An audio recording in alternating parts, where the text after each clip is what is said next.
Welcome back to She-Hulk, episode 4, Thoughts and Discussions. Right, this show is terrible. That's your opinion. It's absolutely terrible. That's your opinion. It's been and getting worse and worse. It's your opinion. Okay, well then you're not allowed to use that opinion. No, That's I just said my it's your opinion. opinion. I haven't yet said what my opinion You're is. not allowed to copy my opinion. What do you mean I'm not allowed to copy your opinion? Of course, Then I it's can make a judgment. it's our opinion. It's getting close to our opinion, yes. So this episode is called "Is This Not Real Magic?"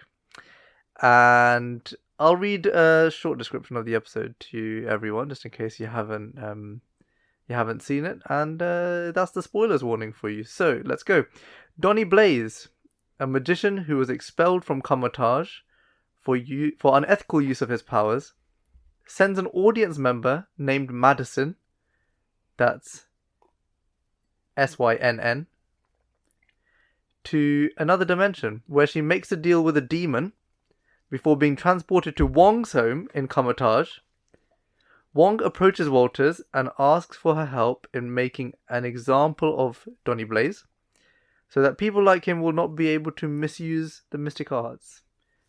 Then there's a whole legal case, and we see the episode, and my god, a lot happens in this episode, and by which I mean nothing interesting happens in this episode. Let's go. So we're going to start with the script. We like the script format. We did the script format for episode 3. Yeah. For this particular discussion, I think the script format is probably the ideal format. Otherwise, we will end up getting stuck just on one point, and we will forget the rest of the terrible parts of the show. We're doing our best, guys. Let us know what you think. Let us know if you like the script format, or if you just want us to talk like how we did in the first 2 episodes, where we talked about animation, general views, everything that annoyed us. But we feel like this gives us some structure. And it also just lets us complain more. So we start with previously on She-Hulk. I've told you all that stuff. So let's go straight into the episode. Where are we? Right, we're in the theater. And there is Donny Blaze, the great Donny Blaze, who is doing some hocus pocus. But the thing is, you can tell it's all fake. I think the beginning of the episode, to give credit to some of the people behind this show, the beginning of the episode, which was intended to show a terrible magician had to do something special, I thought it started okay. There were very few people in there, so you do wonder, well, maybe there's not a lot of budget. But the idea of you've got an audience that just wants something, and you fail to deliver it even at the most basic level, I thought that was okay. However, it just was still terrible. It was still terrible. The problem I have with that beginning is that he's being egged on by a guy who is almost trying to be a Morgan Freeman type fake character. Morgan Freeman. Yeah, we already said this. Yeah. So he's being egged on, and it's a bit of a strange way of egging somebody on to get the great part of your name on stage and do things. And also, to be honest, the way it was portrayed, I don't know. It didn't seem right. I don't know. Maybe it was because so much of it was so obviously fake. The beginning part. Maybe it didn't sit well. I mean, so surely a guy would know some magic tricks without really looking stupid. What are they trying to show us? They're trying to show us that he is a magician who's struggling. No, I think he's trying to show him this is an adult who has gone to Toys R Us, got a magic box which 5-year-olds use, and he's trying to use those tricks to actually be the great. Is it Donny Blaze? Donny Blaze. Yeah, so he's a struggling magician, isn't he? He's struggling. That's what they're showing us. He's struggling. And they did. I think they did succeed at portraying the idea of a guy who's not succeeding at what he wants to be. I did get that sense in the first scene. The guy, yeah, I do think that you're right in the sense that you do get the impression this guy knows he's struggling himself. He knows. And not only did they correctly, bring that across in the scene that they were showing, that there's a guy who's struggling at being a magician, and he wants to see himself as the great Donny Blaze, but no one's buying into it. I think it was fair enough to have this as the opening scene in the episode. Oh, absolutely. I agree with that. Because we know the format they're going for. They're going to show us some sort of legal case, and they need to show who the legal case is going to center around. So why not start the episode with this guy? Yeah. Right? Yeah. And it always helps them that in a 28-minute episode, 3 minutes of it is the recap from the last episode. Oh god, the recap was so long. And also the other thing, just to go back to this start, it is I found it unsettling that in the previous episodes, women were seen as being the power group, and yet this woman who comes up is so ditzy. You think, what the hell? They've been trying to show women as being at the forefront, women empowered, having strengths. But this one was really ditzy. That's literally 30 seconds into the scene. So he says, so basically he's sitting there and he does his little tricks here and there, and everyone is not amazed. And then he says the ancient art of levitation, and some people are kind of amazed. And then the next thing he says, "Are you not amazed?" Then he summons fire. And he goes, "Fire, behold, flame." Oh, God, yeah. And people exclaim. And then he says, for my next illusion, the great Donny Blaze needs assistance from a volunteer. And this is who you're talking about. So he brings up this lady. And who seems drunk initially, but she's just ditzy. So this lady is my favourite part of the whole episode. And it's because she's so superficial that we don't have to care about the depth of her character. Yeah, and she just does what she does. And because she's already written as a terrible character, her character cannot be ruined. That is also true. It is very hard to damage a character that is already... She's such a nothing character that nothing can be ruined. Just the same as fake Morgan Freeman. She's on a level with fake Morgan Freeman. And that does imply that she can say anything she likes, no matter how bad it is. You think she's acting well because it's part of the character. Now her name is that bad. Her name is Madison with 2 N's, 1 Y, but it's not where you think. And she tells us this about 3 times in the episode. I know. What did you think about this character? We didn't just talk about it, but what do you really think about this character? I didn't like the character. I think this character is a symptom of the writers. So, just like you said that they were empowering women in the previous episodes, this is the exact type of woman that those women writing this show hate. That's actually that's not bad. There's some insight in your comment. I would say there is some insight in your comment. Do you understand where I'm coming from? Yeah. Every characteristic about this woman, what she's portrayed to be, is so... it's such a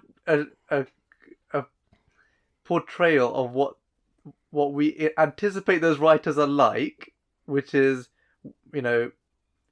that those writers who are representing what they think women should be represented like on screen, they have come from probably well-earning backgrounds, and they come from a particular background where they feel like they have certain views about womanhood and how it should be portrayed on screen, and they've forgotten what a story is. And they also, I don't think it would be too far of a stretch to say, are the sort of people who would look down their noses at people who go to those shows. Not even people who go to those shows, but people who act like this character. And they have taken some of the characteristics which they really hate. For example, an element of carelessness, just having fun with no consequence, having a silly name, and just being happy with that. And they have taken it to such a proportion in this character that they're looking at that character, they're not even laughing.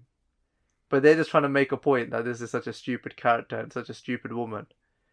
And it's strange because you think, even men wouldn't write a character which is so flippin' I don't think a man misogynistic. could get away with writing a character like that character's- without being considered misogynistic. I think a man would be considered misogynistic if he wrote that character, but I don't think a man would write such a stupid character. Yeah, It's almost that they are able to be more misogynistic than some male writers. I think there's some truth in what you've said there. Having said that, she's still my favourite character in the show. So, so well done, writers. Right, so Madison, she comes up onto the stage, and Donnie gives her a flower, and everyone is like, "Oh, this is a good trick. He's given a flower, but it's not that good." And then what happens is fake Morgan Freeman. Well, I think the first thing is that the Madison character kind of punches his ego by saying they don't smell, implying they're plastic, which they probably are, because it's from a 5-year-old's magic kit. Yeah, there is something like that. So basically, I mean, the guy is a rubbish magician who has somehow got onto this stage. Maybe, he's paid to be there. It doesn't look like a big theatre, though. It's got a. It's not, I don't think it's even a proper theatre, but it's hardly anybody there. It's a theatre. It looks empty. It looks incredibly empty. It's semi-empty. Yeah. So it's just one of those weird things, and she calls him out, and I think that's actually what eggs him on to then do the illusion. Yeah, he gets called out, but then also the guy outside stage says, do the thing. Yeah, because he's realising that basically nobody's buying into any of this stuff. And this is when Donnie Blaze does the thing. And what does he do? He pulls a sling ring out, puts it on his hand, and he starts doing the waving my hands, making a portal thing. Yeah. So first question, where'd you get a sling ring, mate? Well, that's part of this. That's what we're going to learn, isn't it? So the fact that he has it, it leads on to what happens next. So that's interesting in itself, right? He's got a sling ring. We're like, where's he got a sling ring from? I guess the next question is, if you know you're terrible and no one's in the crowd, why wouldn't you use that from the start? Well, I think he was trying to get away without using that. No, I think maybe they had to set up that he was terrible. Yeah, I think they also had to set up that he had to use that. I must admit, my first instinct when I saw that scene, when he took his sling ring out, I thought, oh my God, this is a guy who, remember in the very first Doctor Strange film, at the end where that guy leaves Comatage. Mm-hmm. I thought, here's a guy, he's left Comatage, and he was he's being rubbish on purpose to hide his real identity and his real abilities. Unfortunately, I couldn't have been further from the truth. The guy is rubbish, and that's what we learned throughout the whole of the Bloomin' episode. Also, it seems that you don't really need any genuine training to do this stuff. Well, I was watching Spider-Man No Way Home. This is what I'm about to bring up, because Ned just does it. And he does it in a much better way. He does it easier. He just starts making portals. After he does the first one, he's like, you know what, I could just do another one. No. He does struggle. He does. It's actually very good the way they've done it. But No Way Home is nowhere.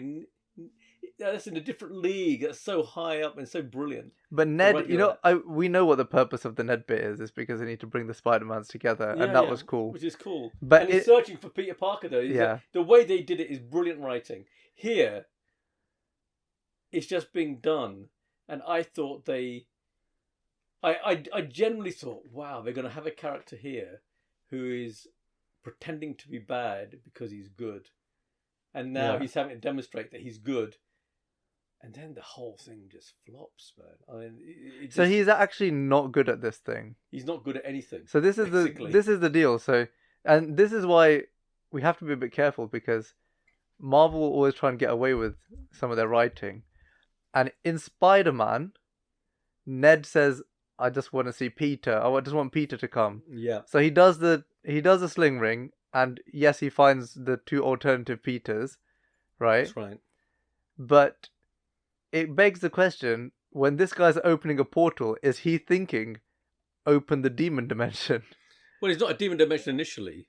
I mean, Yes, it is no, because no, that's where Madison goes. no. From what I can remember, she goes into one portal and then she ends up doing a deal into a second portal. But then she does a deal with some demon to get to where Wong is. That's how I remember it. Because the portal that he opens up initially looks quite a nice portal. Okay. What is weird is that if you actually think about it, she couldn't step back and then step back into the portal because you had her back to the portal and then step forward out of the portal back onto the stage. You would wonder, why didn't they just say, look, there's a flower there, pick it up, bring it to me. All right. There's a million and one things they could have done to make this sensible. The problem is that they had this stupid idea of a failed, and I reckon it's because these guys are mad. Again, I hate to say it. I don't want to sound like I'm having a go at these people because they genuinely think all men are rubbish. But I really started to think they do.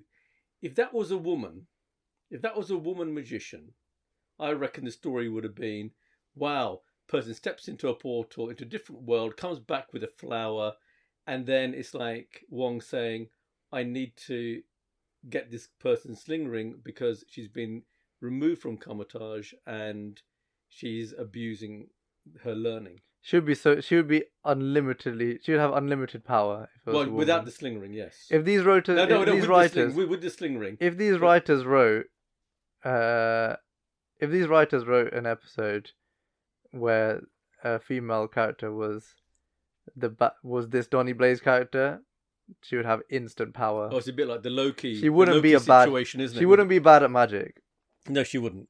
She Anyway, so okay. So he opens the portal. Madison says these flowers don't smell like anything, blah blah, and then the title screen theme song plays. And the next scene is Wong on his couch watching TV, which I had a real problem with. So I had a Wong real problem just with watching box sets of TV series. No. I mean, first of all, you know, if you go back to again, I go back to the very first film, okay, with Doctor Strange. Kamar-Taj was almost like a Buddhist temple, wasn't it? It was almost like a place where had almost a Buddhist type element of the world, the universe, and being at one with it, and so on. And it was, and at no time, and in fact, this would also, I would argue, also is the case with the second Doctor Strange film. At no time is this portrayed as a place where everybody has a 52-inch screen, has huge speakers, and and basically has all the comforts of a Western home. It's seen as a place of where where you have to meditate, where you have to think about what you're doing, and there is, I'm not saying it's uncomfortable, but many of the comforts we take for granted in the West are not there.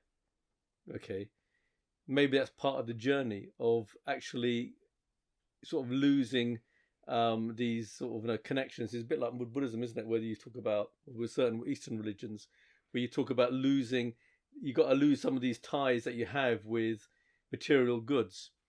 So that's been set up prior to this film, prior to this episode, and yet we suddenly find the supreme. Was it supreme leader? What was his name? The supreme something of the mystic arts. Supreme sorcerer. Yeah, supreme sorcerer of the mystic arts is now basically living in a cushy little house with a TV and just watching box sets. They're doing the exact opposite of what you would expect a person in that environment to be doing. It's almost as though they were portraying him. I remember in Iron Man, in the third Iron Man film, where everybody thought, in the beginning of the film, the Mandarin was seen as some kind of mystical dude, but then when Tony Stark finds him, he's just an English actor living in a villa. Okay, yeah, it's almost like they've put Wong into the same blooming status as that. It's just Wong was a serious character, very serious character, and She-Hulk doesn't believe this. Episodes 3 and 4. I don't know about She-Hulk. I think the people who write the writers don't believe that. Episodes 3 and 4 have treated him as such a non-serious character, and they haven't really made him a more likable character because he was already likable. Yeah. So what they're doing is just destroying the fabric of his character. Yeah, you're actually seeing a character being... They made him turn almost... up. I mean, we were talking about this whole sexy librarian thing. They made him turn up at the... Oh, that was terrible. I mean, this is just ridiculous. How do we find him? How do we find him? Oh, look. First, they thirst trap him in the last episode, and they make him someone who doesn't understand what laws are. Yeah, and this is the Sorcerer Supreme. He doesn't the person understand... who actually is in control of laws and actually understands the importance of laws. Yeah, but even if you picked up a random person on the street, they would know what a court is and like how laws generally work. Yeah. And that when that when a lawyer asks you to come to a place, generally they want you to be on time. That is correct. That is correct. They understand the consequences of not doing those things. So Wong is on his sofa and he's watching The Sopranos. So he's watching The Sopranos, and Madison falls out of the sky onto his couch, right? And she says, "Who are you? Are you the Goblin King?" Okay, she's an idiot. Yeah. So we can actually let her get off with this. Yeah, this is the thing. She can get her character is so ditzy. She's allowed to get away with stupid lines. Yeah. So the writers can write whatever they want, and it's fine because they've already established that she has 0 brain cells. Yeah. So she says, "I grew up in." So he says, "No, I'm not. Where did you come from?" She talks about her backstory. It's amazing that she has a backstory. She grew up in Fort Lauderdale, but now her dad lives in Phoenix with his new family, so she goes there sometimes. He married this woman, and then Wong says, "Did a cut rate magician send you?" So why is Wong assumed that a cut rate magician has sent her? He should have dealt with him ages ago. Well, not even that, but why is it that if someone drops out of a portal into his sofa, he believes that a cut rate magician is responsible for this? No, I think that only cut rate magicians accidentally make portals. Yeah, apparently so. Apparently the bad guys, some of whom have actually, or the people who turn bad, and at the end of the day, Doctor Strange, have all disappeared. Yeah. And it's only cut rate. America Chavez has the power to just send it could have been America Chavez, yes. So how does he know it was a sling ring by a magician? Maybe America Chavez has sent this lady across to him. Yeah. That's true. Anyway, so we're just moving the plot along, I guess. So, Madison, okay, depth to the character. Let's talk about this. So, Madison grew up in one place, right? She's a ditzy character. Yeah. And now she says, "My dad lives in Phoenix with his new family, so I go there sometimes. He married this woman." Is this not yet again? They're adding depth to this character because they hate this character. Yeah. So now she's a ditzy, apparently drunk idiot who is part of a broken, divorced family. Yeah. And she sometimes meets her dad who lives with his other family. But apparently that is what the writers... Snarky. That the idea that they are having a go at society with their first 3 episodes, especially men, saying, "Look at the way men treat women," and the way that they treat their own female character, which they wrote themselves. Yeah, I agree. Yeah, it's just terrible. I don't even. Next, she'll be doing drugs. Why. Next, she'll have 8 boyfriends, and she'll be going from broken boyfriend to broken boyfriend. Yeah. I mean, what? Oh, gosh. It's just, it's baffling. It really is baffling. So Wong says, "Did a cut rate magician sent you?" She said, "Not exactly. He sent me to a different dimension, and a talking goat helped me escape a lava pit in exchange for 6 drops of my blood. And then I kind of browned out, and now I'm here." Yeah. Okay. Is the talking goat reference to Thor with the screaming goats? I don't think they were talking, but not. I think the talking goat was meant to be a reference to the devil. I think it just shows that they can do whatever they want and waste time. Right, so Wong says, I think they're going to come back on this now. It's talking goat business. It wouldn't surprise me. I think that there's a lot of things they think they're going to be clever with by saying, "Oh, you know what? In episode 6 or 7, that thing that we talked about there, wow, The talking goat is back." Yeah. So Wong says, "Okay, I'm going to send you home. What's your address?" Madison doesn't even know her address. She says, "I don't remember." That's crazy, isn't it? We can That is only really assume crazy. we can only assume that something has happened to her in her journey to make her forget her own address. I mean, it's just... She would have died years ago. I think it's just, again, those writers have a particularly poor opinion of women who may even have any element of this Madison's character. Now, this is where the episode, where I feel, and we've talked a lot about how the episode's terrible already, but this is where the episode starts to really go downhill. Because a random lady has just fallen out of a random portal where she's gone to a random dimension, and Wong was cool with this and just was going to send her home. Until she said, and she looks at the TV and she says, "Wait, this is the one where they kill Adriana." I know. And the fact that she gives a spoiler about a TV series is what winds sets him up. Wong off. And he says, Donnie Blaze is going to pay for this. Now, first things first, no one has said the name Donnie Blaze before he said. Well, he's cut right now. He's given the idea of a cut. A not you very don't know good. how many people are out there with a There sling could be ring. more. There could be more. I agree, but He just assumed Donnie Blaze did it. Just because Donnie Blaze, the writers literally forgot. You know what happened? The writers said Donnie Blaze in one scene, and then they were like, "Oh, the audience know who Donnie Blaze is now, so we can say Donnie Blaze." But they forgot that the characters don't know who Donnie Blaze is, so the characters are now saying Donnie Blaze because the writers have forgotten. They forgot that Wong still doesn't know who did this. I also hate the fact that they've actually chosen a name that is so close to Ghost Rider's name, as in Johnny Blaze. I mean, it's just, how dumb do people have to be?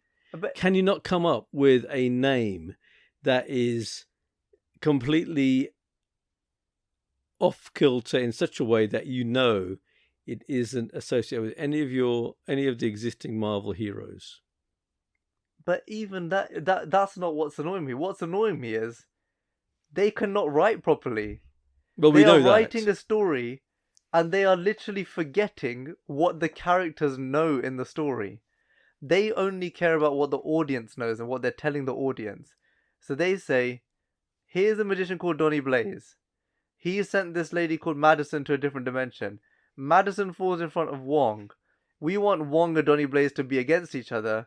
Wong says to audience, Donnie Blaze is going to pay. I know. But they forgot that Wong doesn't know who Donnie Blaze is involved in this. And the female character has not mentioned his name. This is so ridiculous. This all happened in the space of 60 seconds. Yeah. They couldn't hold a story together for 60 seconds of writing. And the worst thing is, it was a short episode. They could have just added a few lines, made it something that had some kind of connection in the right way to the awful magician's character. But no, it's just lazy writing. It really is. Yeah. And then we have a fourth wall break, I believe. Jen says, "You look happy. I guess you saw that Wong is back." I think that's Jen. Well, nobody else is going to say that. God, everybody loves Wong. It's like giving the show Twitter armor for a week. It's just pathetic, isn't it? Maybe maybe the writers believe that. Maybe all of a sudden... I'm happy Wong is back until I realize what you're doing with him. And then I wish you never brought him back because his character would have been protected. So there is no Twitter armor. It's just plot armor. All you have is plot armor. Gosh. So Can you then, imagine if they're going to start treating the other Marvel heroes? We know there are going to be other Marvel characters coming into this show simply to help beef up the ratings. This is all it is, actually. It's going to be a cameo show. And they, to be fair, she did acknowledge that it's a cameo show. In earlier, and one then of she the tells you earlier it's not going to episodes. be a cameo show. Yeah. And we know it's going to be a cameo show. Right. So, we're in Jen's place. And Dad says, "Good morning, sweetheart." She says, "Dad, why are you here?" And then Jen says, Dad says, "Well, after that scare you had, I'm here to beef up security. I've got new locks, cameras, an alarm system, and pepper spray." And then there's a joke. "What's the shovel for?" "Digging holes." Let's just leave it at that. Are they implying that Dad is going to kill somebody, kill people, and bury them in a place that no one knows? And I mean, Dad was a nice guy. Yeah, he in was episode he was a two, good. He was we a good kind nice of guy. liked Dad. Yeah, yeah. Now, in a strange way, he's a bit of a psycho. Yeah. They've forgotten the character from the There's earlier other episode. ways to say, "I would kill for my daughter." He could have Yeah. just said, "I would kill for my daughter." And that would have been more meaningful He doesn't even have to use the word kill. than saying, I'll protect "I her have to a the nth degree. shovel just in case I need to dig holes."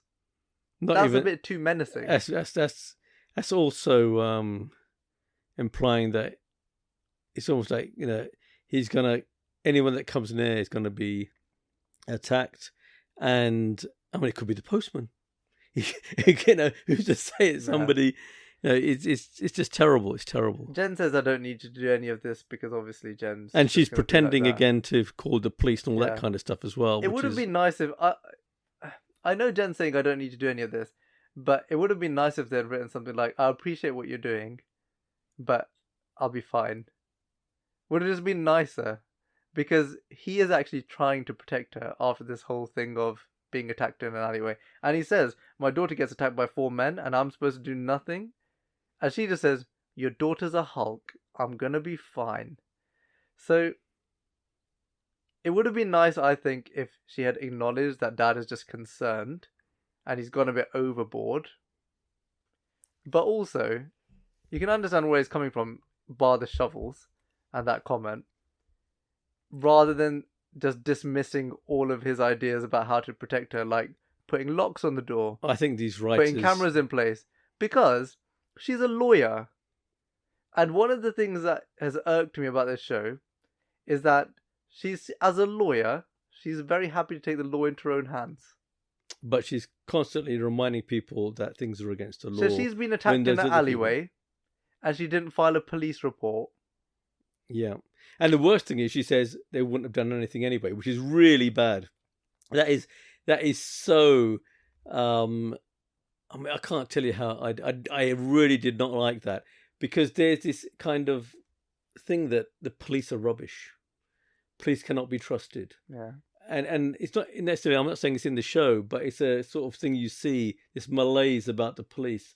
And again, I tend to feel it's more of an American thing, but it's coming over here into the UK as well. And Yeah. I don't like it. I mean, when I was a kid, your first port of call was to go to the police because they were going to do something. And here we've got a lawyer who's saying, well, who's a DA. Remember, She worked in the DA. Yeah, saying rubbish. Then they're not And worth it. You know And what's that is just crazy? pathetic. So the next line is all about this. So we brought this up spontaneously, but the next line is literally about this. So the dad says, "What did the police say?" She said, "Oh, they said police stuff." And then he says, "You didn't call them. Are you serious, Jen?" So she's just lying to Dad. Yeah. Why doesn't she just say, "I didn't tell them. I'm a Hulk"? If she really is that confident in herself, she could have just said, "I'm a Hulk." And then her response is, "I was a prosecutor long enough to know they're not going to catch these guys." The correct response would have been, I'm a Hulk. I don't want to waste their time because I can look up, because I am the Hulk. I am a She-Hulk. I'm not going to waste the time with the police. But no, you have to denigrate the police. Here's the thing. So the writers told us she's a good lawyer. Yep, the writers told us in the second episode that she's a good lawyer. Yeah. So she should be an honest lawyer as well, and she's been portrayed to be an honest lawyer. She's not been doing things behind people's backs up until this episode. So Dad says, what if they come back? Jen's already said she's not going to tell the police. Dad says, what if they come back? She says, I'll kick their ass again, and you can use the shovel. So, is she not endorsing murder? I think that I don't think she's endorsing murder. She's endorsing trying to be operating outside the law. She's trying to be clever, and she thinks she's talking like a guy. I think more of I think the writers put the shovel comment at the start so they can crack that. So joke. that they can put the joke at the end. Yeah, which is stupid. But the problem is, what they've told us about this character is that she is willing to take the law into her own hands. I think it's just a poor joke. I mean, the way it's just contrived. It's contrived. So many of these things are like that in this particular show.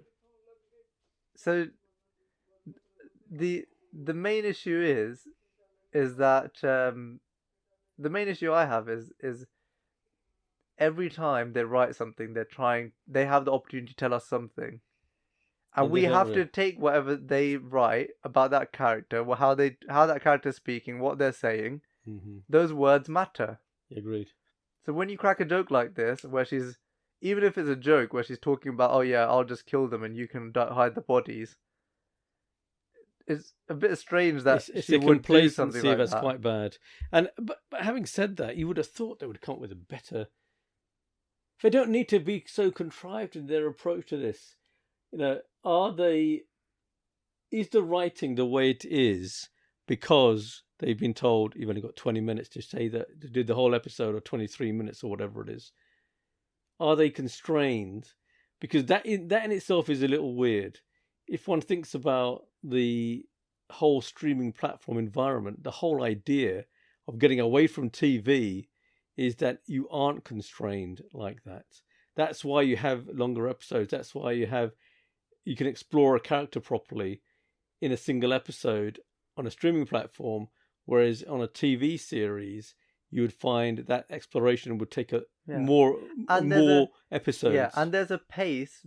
So TV series, people will bash TV series, but at the end of the day, the writers for TV series have to think about the pace of the episode with a known ad break. Yeah.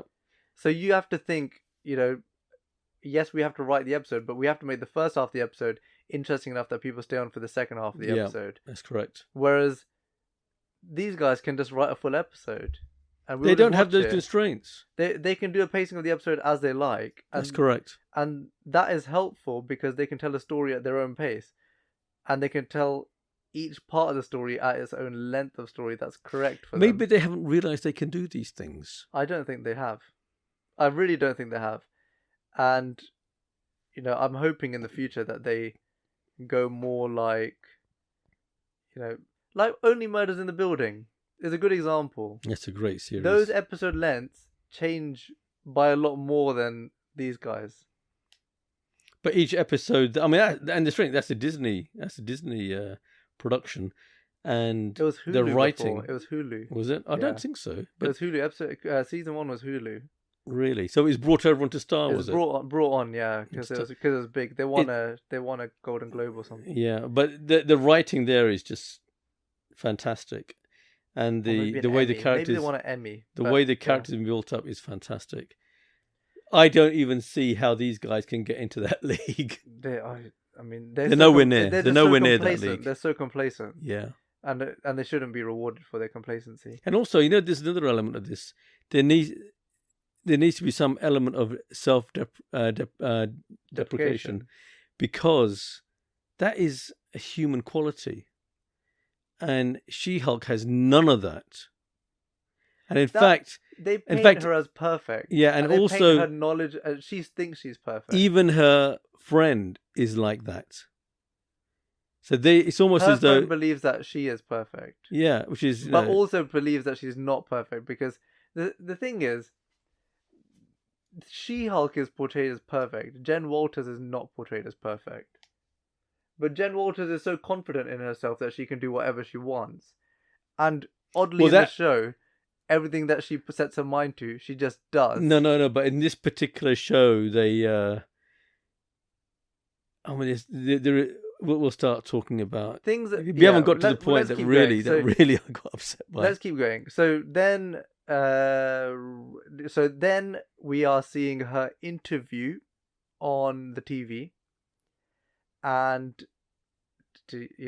she's defending Emil Blonsky, and her friend says, "Oh, we have to get you new clothes," and Jen says, "Oh, there's a very limited selection of clothing that fits my body," and then Nikki says, "Clearly," and then the TV says, so the guy on the TV says, "How did you come up with the name She-Hulk?" And Jen says, "You ding-dongs dubbed me that." And then Jen on the TV says, "Funny story, I didn't." So this is the fourth episode in a row where they've told us, third episode in a row where they're just bashing the She-Hulk name. I think that's everyone seems unhappy with the name She-Hulk. Yeah, but she was just as happy to do something later in this episode, which makes me wonder why she hates the name so much. I think there are a couple of things there. One is, in the same way they're trying to set a little breadcrumb for a further scene. I think some of these statements that are being made, "Oh, your clothes are terrible. How much do you want to bet there's going to be an episode to do with going and buy clothes? How much do you want to bet that there's going to be some kind of..." All these things are going to end up... Because the animation's so bad, I think they have only animated her in a suit. And a suit and whatever her fighting power is. Maybe. But the animation... I don't think they could afford to do She-Hulk in a dress or She-Hulk in jeans. I still have a problem with the animation, to be honest. Yeah, it was terrible this time. So it wasn't. It just doesn't look right. I have a problem with the animation of her. I don't actually have a problem with the other scenes. I think the portals look like they know how to do the portals. Yeah, but I think that... I mean, I honestly feel that sometimes when I look at her, when the She-Hulk character, I feel like someone's OD'd on Botox. There's no impression of, Do you know what's strange is I was watching an interview with the head writer of She-Hulk. Oh, right, okay. And she said there was far more scenes planned with animated Jen, but because Kevin Feige wrote her basically a blank check for this show. No way. He told her that she's basically going to do whatever she wants. Set your mind to it, do whatever you want. But then as she started writing the show, they said, "Sorry, no, that's too expensive. Don't do that. Take this scene out, take that scene out." So I do feel sorry for her a little bit, but it was also still a terrible show. But you do realise... I don't think, having seen what has been left, that there was anything that she took out that could have saved it. If you actually follow the chronology of the various Marvel series, this was meant to come out before Miss Marvel, and it was actually delayed because it needed lots and lots of rework. They had to shoot lots of additional scenes. Probably because it was just a She-Hulk show, not a Jen Walters show. It must have been terrible. And if it was terrible then, can you imagine what it would be like if you saw a terrible version? This is what we're seeing after they fixed it. Yeah, exactly. The original must have been terrible. I mean, really bad. They should do something where they release the original, just so more people would be interested. The equivalent of a Snyder cut. It'll turn into something that people watch at university. We want the really horrible cut. Yeah, this is the sort of cut you watch at 2 a.m, with friends saying, "Ha ha ha! I finally managed to bear watching such a thing." Yeah. So Wong shows up. He says, "Miss Walters, I have a legal situation of the greatest importance." So Wong, who knows nothing about the law, understands that Donnie Blaze, who he doesn't even know is responsible for this, is going to cause a legal situation. Well, actually, can we just think about this line?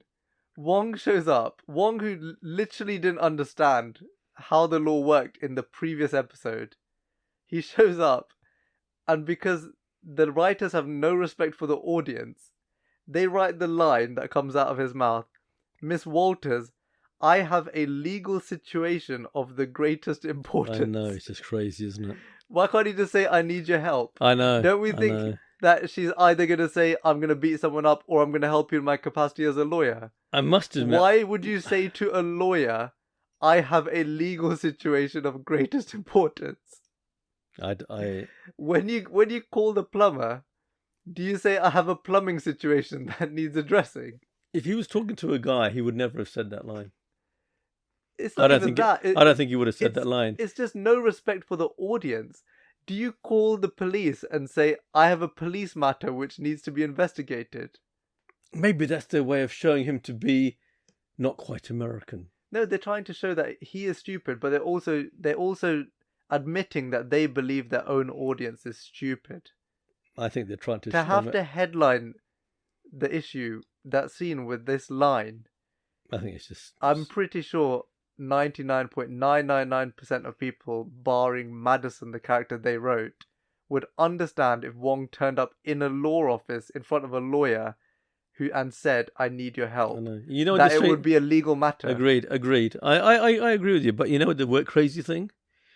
We have been complaining from the beginning of the show that the episodes are too short. And I've said it so many times, I feel we're being shortchanged. And here you have a situation where a line has been made longer, when just saying a couple of words would have been ideal. Yeah. It's just bizarre, isn't it? They very peculiar. They just don't respect us. So Wong says, he basically says, I need your help. There's a charlatan who goes by the name of Donnie Blaze. He's a former student of the Mystic Arts. So he's okay, this is the background. So we learn the background of Donnie Blaze now. He's a former student of the Mystic Arts, but was kicked out after a week when he summoned 3 kegs and his former fraternity brother Kai-Dog to Camotage. He's now performing cheap human tricks here in Los Angeles at the Mystic Castle. I had such a big problem with that. You know, let me tell you my problem, and then maybe I'm wrong. Maybe there's something I've missed. But if I remember correctly, in Doctor Strange, when he goes to Camotage, it takes him a long time and a lot of effort to learn how to use a sling ring. Just to make a portal. Yeah, it takes a long time. If one thinks of Spider-Man No Way Home, Ned is desperate.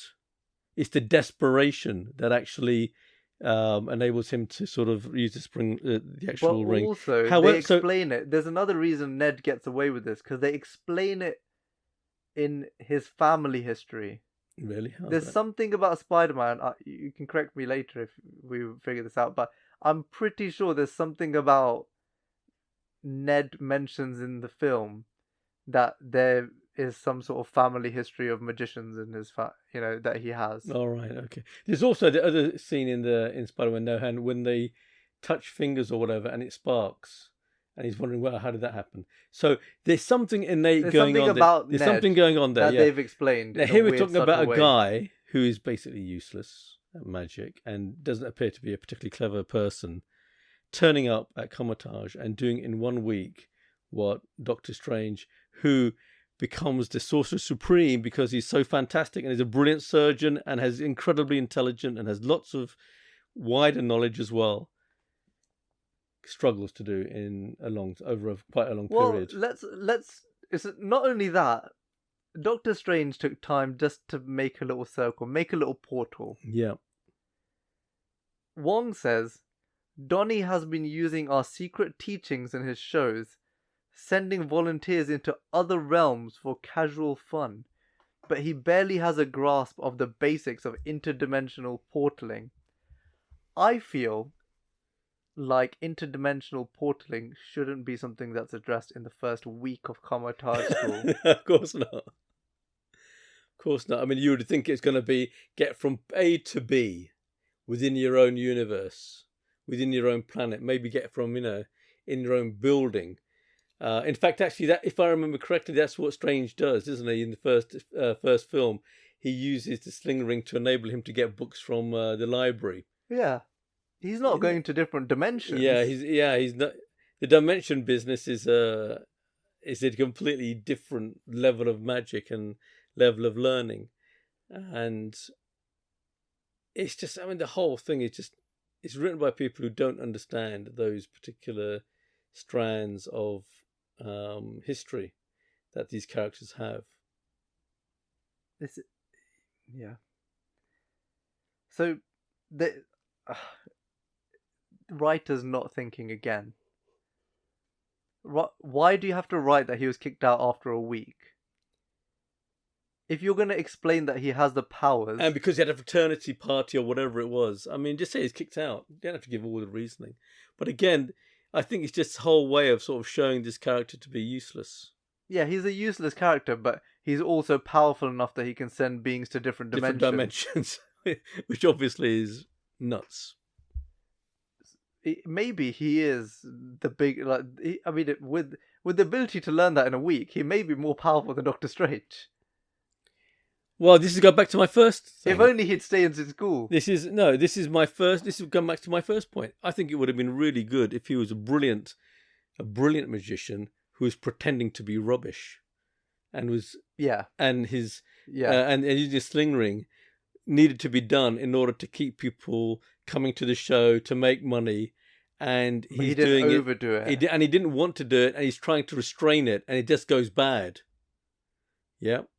That, I think, would have been a much better way of putting it. And maybe, towards the end, he joins in fixing the problem. He works with Wong and She-Hulk to fix the problem.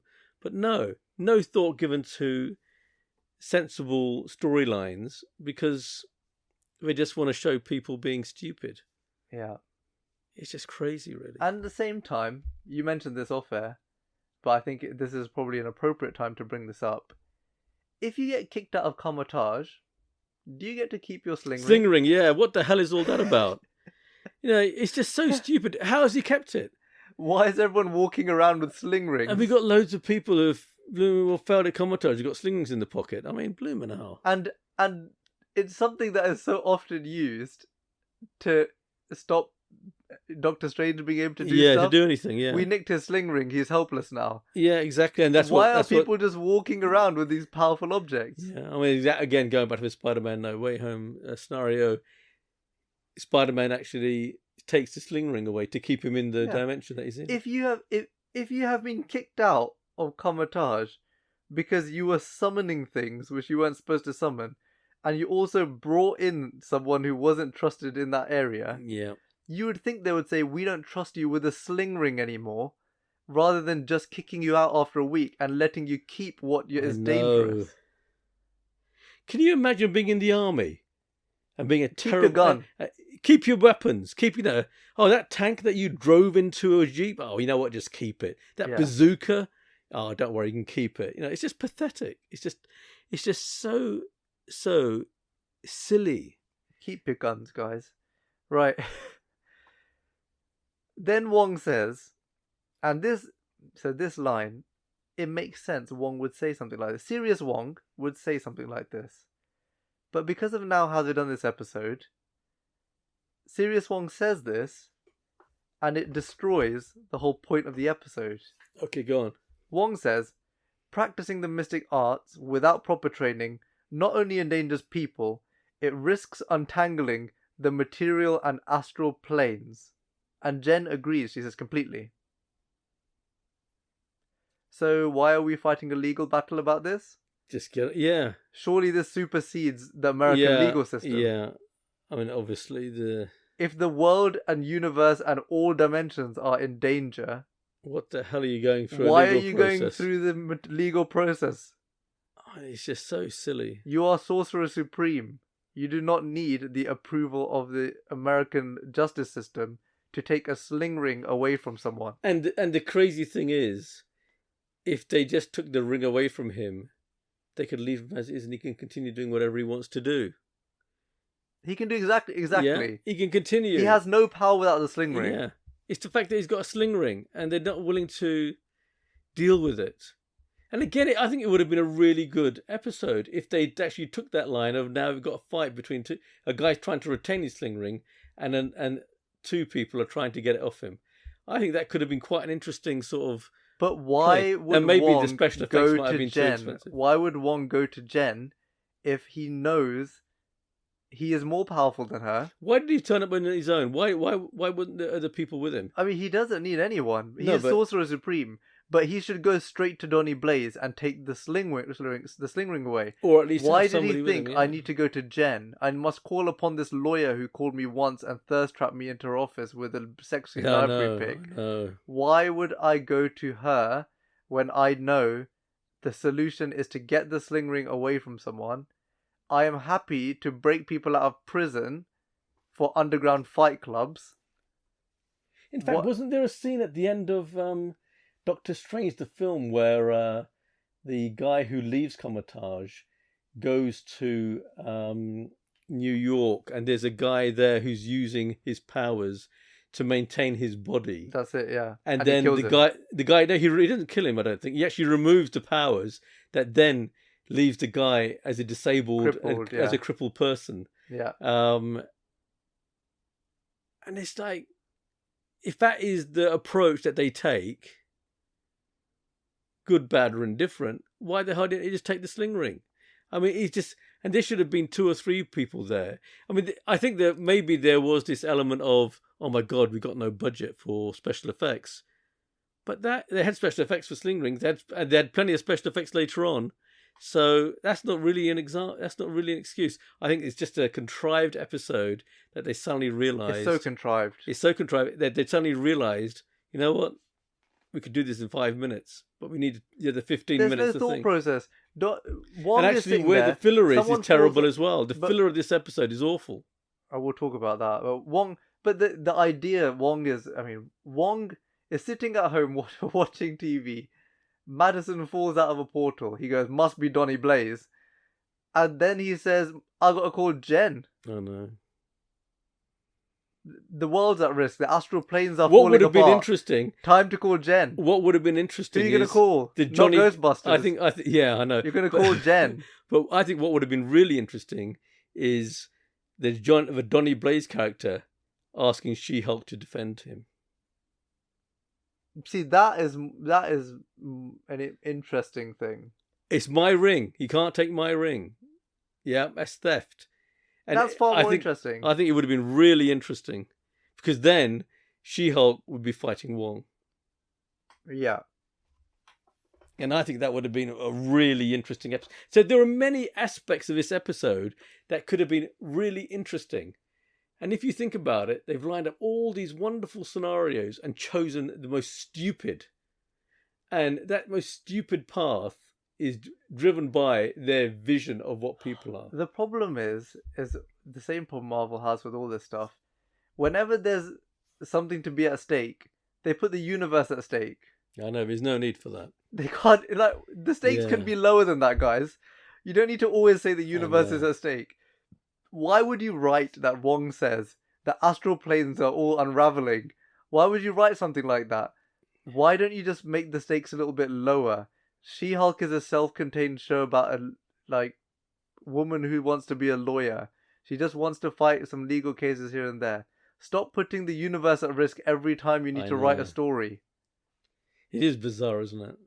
So what happens if it wasn't the universe at stake? Is that okay then? If I mean, this is the thing. If he literally says as Sorcerer Supreme that it risks untangling the material and astral planes, the Avengers should be involved. I know. I mean, that's effectively saying this guy's more dangerous than Thanos. Doctor Strange should have showed up himself. This is Yeah. just bizarre. So, Wong says, "I need to make an example of Donny Blaze." And he says, "I need to set a precedent that no unlicensed persons ever attempt to practice the mystic arts So again." that implies he's the first. Does he have a license? Yeah. Well, no. I think he meant that in a loose term.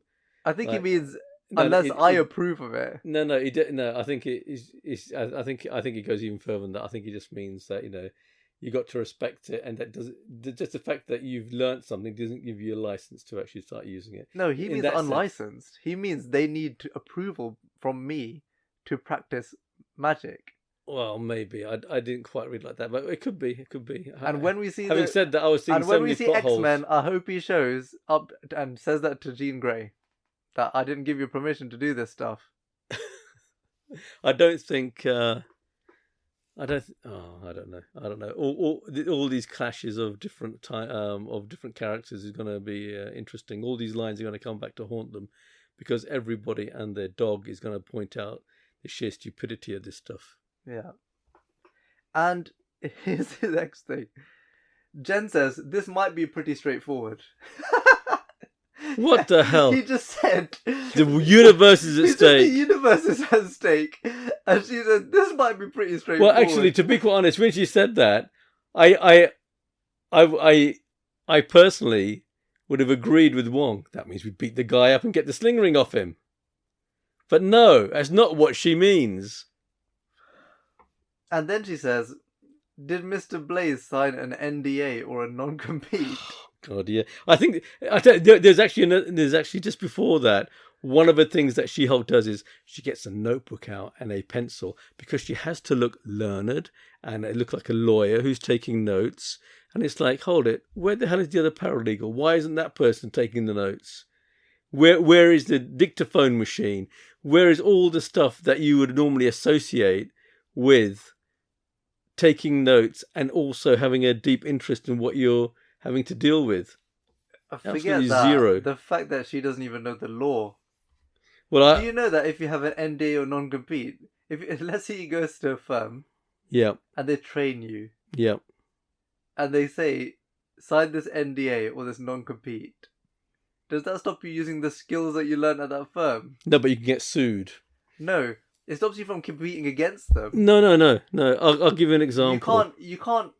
If I go to a company and they teach me how to write a program, Yeah. You can't write the same program. but I can use those skills to write a different program. Yeah, but this guy's not writing a different program. He's copying what's been done. No, he's not. He's just using He's magic. creating portals. Yeah, but that's part That of would what come. magic is. Yeah, but that would come under part of the NDA. He said that's just my skill. No. I mean, it's a stupid line to go down, but with She the doesn't NDA, know what the law is. What happened was the writers knew that there's something called an NDA and there's something called a non-compete, so they threw it in the line so that she sounded like a lawyer. yeah, But but the those writers don't know how that actually affects the situation. no, but I don't think anybody knows how it affects the situation. But you can be pretty certain that the writers themselves have signed NDAs and non-competes, so they've got some element of understanding what it is. I mean, I had to sign an NDA, and I've also signed a non-compete as well. And when I left one job to go to the next job, the company that I went to had to buy me out of that contract. Right. Okay, so these things do exist. They exist, but, I but don't think they have any concept of how this would affect the situation that's Yeah, set but this up. is a stupid situation. If you think about That's it, why they've written this what you stupid got- line. I mean, And you go there, and the thing is, they're thinking we're getting away with it because the audience are just going to go, yeah, that's what lawyers would say.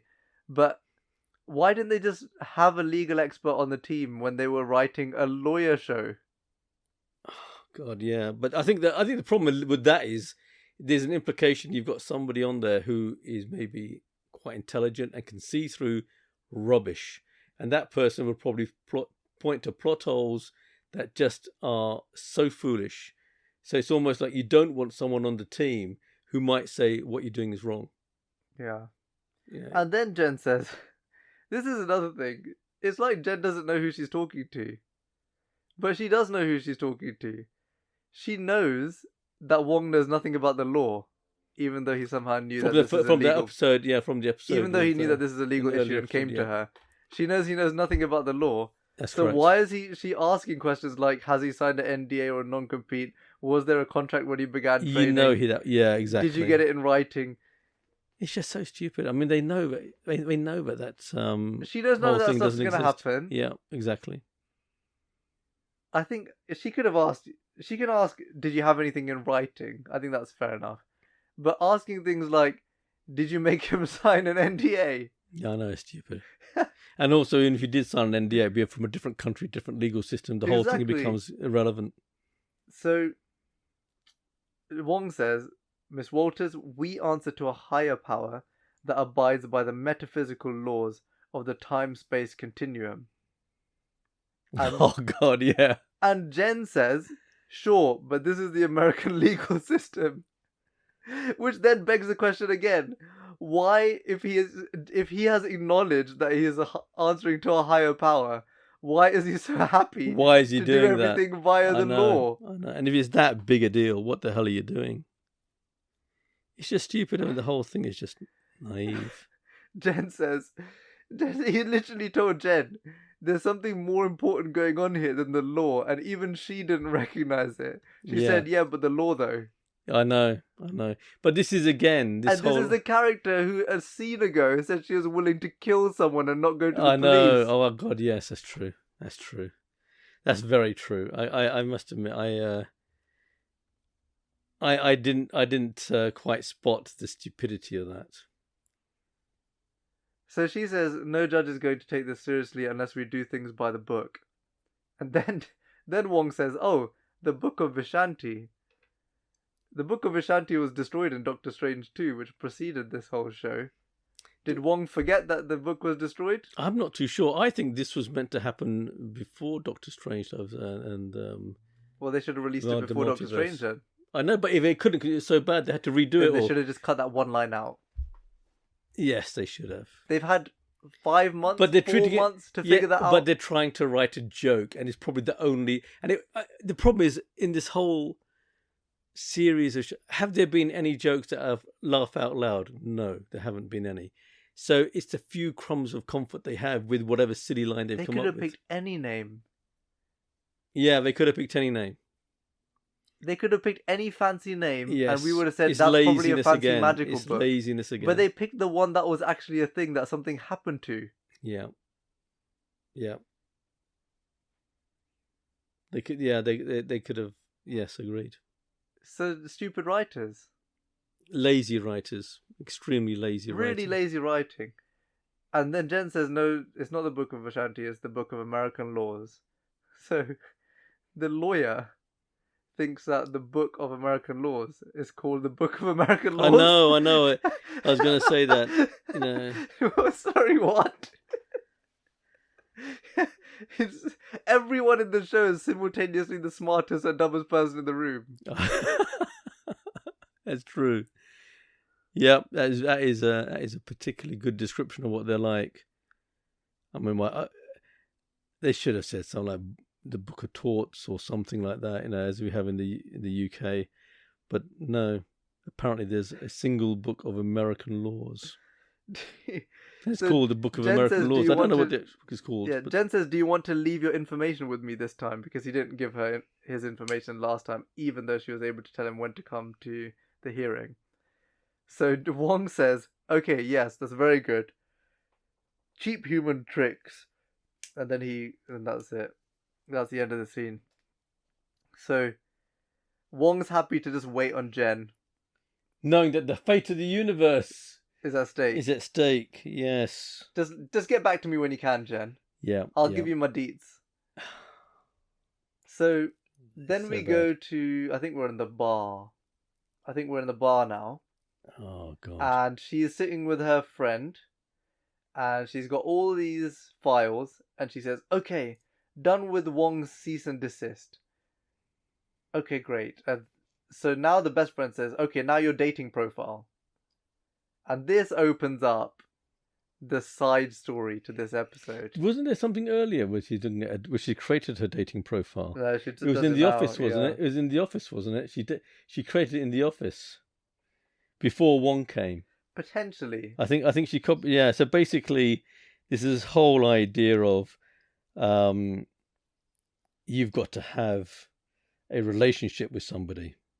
You know, it's so silly. This whole thing of you're somehow rubbish if you haven't got a relationship. It may be now. But either way, this dating profile thing comes up, and this has got to be one of the stupidest things. And we'll talk about everything that happens with this. But it seems like every time they do a side story, they destroy the episode and they destroy what She-Hulk is trying to do. In the last one, the side story, they demonstrated that they have no idea how a courtroom works. Yeah. Yeah? Yeah. In this one, we'll talk about it. We'll talk about it. So, her best friend says, now your dating profile. And she ignores it and says, on to the last bit of Blonsky parole brief. Something like that. Yeah. And then she says, woohoo, woo woo. And then her friend says, did you just woo woo a parole brief? And then she said, I hated it as soon as it came out of my mouth. Okay. And still none of the jokes have actually hit for me in this episode.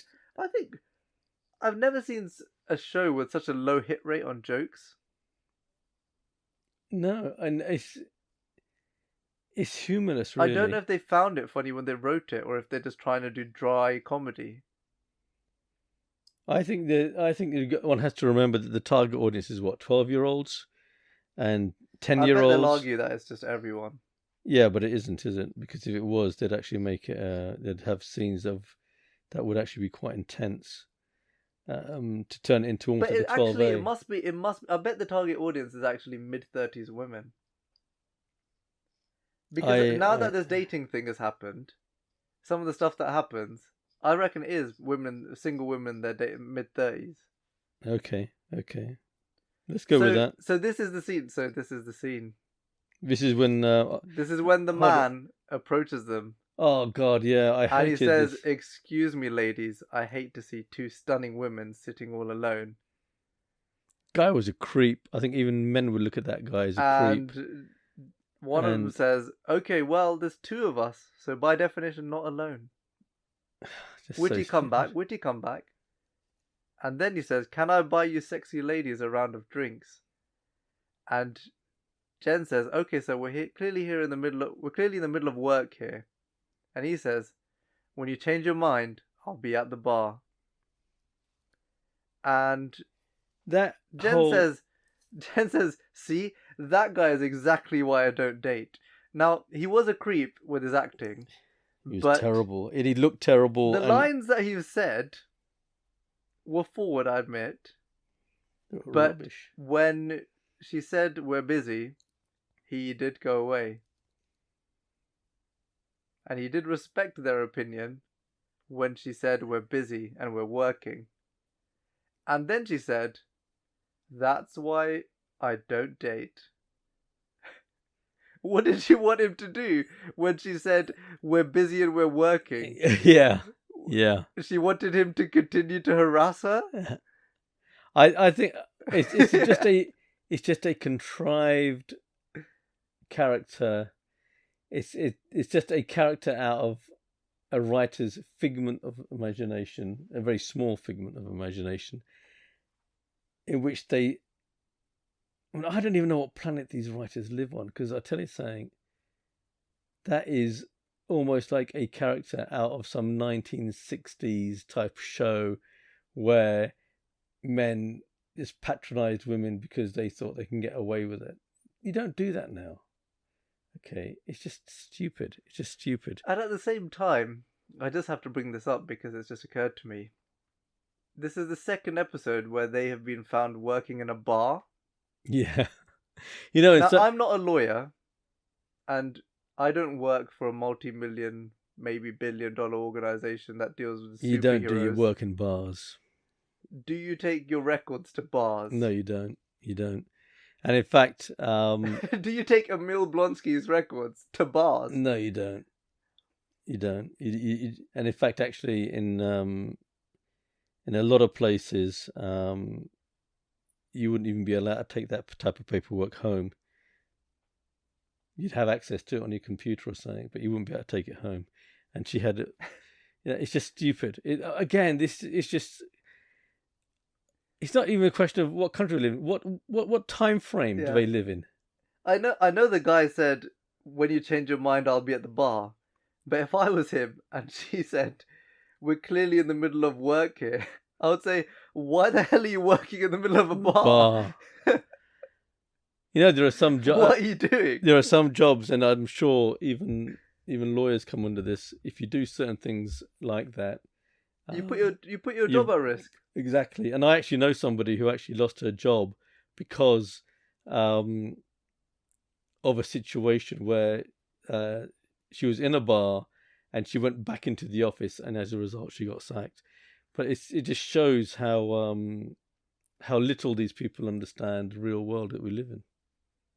We just don't get it. Yeah, so her best friend says, "Oh my God, you don't have to date that guy, Jesus." Then she says, "There's plenty of non-gross people out there for you to date," and she says, "Show me your Matcha profile."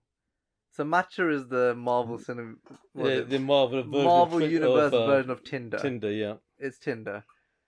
So they show this Matcha profile, and the joke is that Jen has used her corporate headshot as her profile photo. And she jokes, "When's your first date gonna be? A webinar?" Okay. And this is why, and Jen says, "This is why I didn't want to show you." And she says, "Okay, there's no judgment, but that was a really bad choice." And she says, "Oh, okay." And then her best friend starts swiping for her. Yeah, I really hated this part. And she says, "Of course, come on, it's a numbers game. You just have to swipe." She basically just swipes 500. She says after 500 swipes, you'll get about a third of those as matches. And that's when the real filtering happens. It's just so horrible. And then she goes, "Oof, hetero life is a grim." Yeah, but this is just... It shows such a low opinion.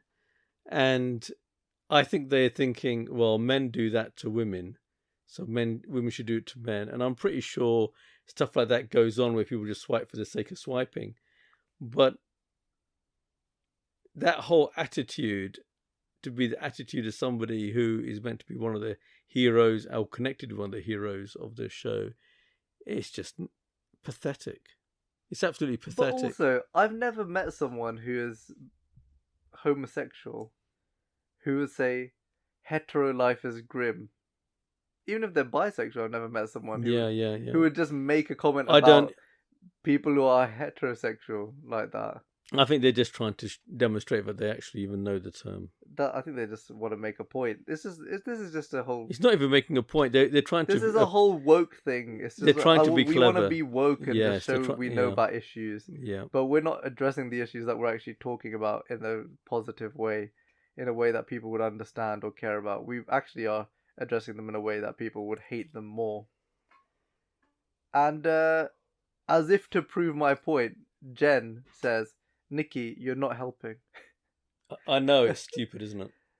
And she says, "Come on, I am. This is good. What if you made a profile, hear me out, as She-Hulk?" And then Jen says, "I thought you hated the name She-Hulk." And she says, "I do. I don't know. I can't stop saying it. It's really catchy." So Jen says, "Nope. If I'm gonna date, it's gonna be as Jen." And Jen is a strong person. We know this. Yeah, and we keep being told this. Yes. She turned into She-Hulk, and she wasn't She-Hulk for a long time. It took someone breaking into a courtroom for her to turn herself into She-Hulk. Yes, right. She is a strong woman who can control her emotions, and we know that when she says, "I'm not going to do something," she doesn't do it. That's right. Apparently. So she's decided she's going to date as regular old Jen. And she says, "I already have to be She-Hulk in the office. I'm not going to be She-Hulk elsewhere." Fine. The whole idea of She-Hulk being on Tinder is stupid as well, to be honest. Yeah, but we'll see. Maybe She-Hulk makes it onto Matcha, maybe she doesn't. We haven't got there yet. So then the phone chimes, and she goes, "Look, you've got a match." So it's like a surprising thing that Jen managed to get a match. Now, I must say, given that someone has literally just approached the table and said, "Can I buy you a drink?"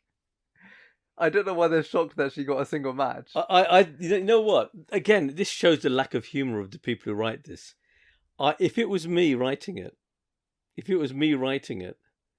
that match would have been the guy who actually was at the bar. That would have been funny. That would have actually. That would have he actually found been Rod funny, Matcher yeah. and actually. As creepy as that would have been in real life, on a TV I think that show, would have been hilarious. on a TV show, that would be funny. I mean, And she should look over and he should wave at her. yeah, I thought I really thought that would be so funny. Yeah.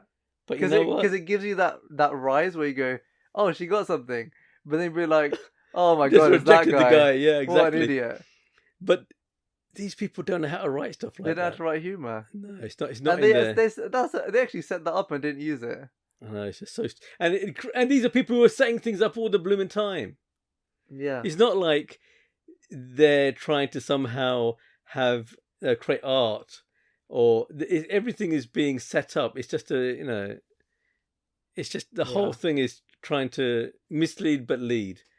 And also she talks about how she in the first episode she's like, I get catcalled all the time. Yeah, exactly. And we're not assuming that people who are swiping on this app are all great people. And we know that there are people who are terrible on there. So why would she not get a swipe?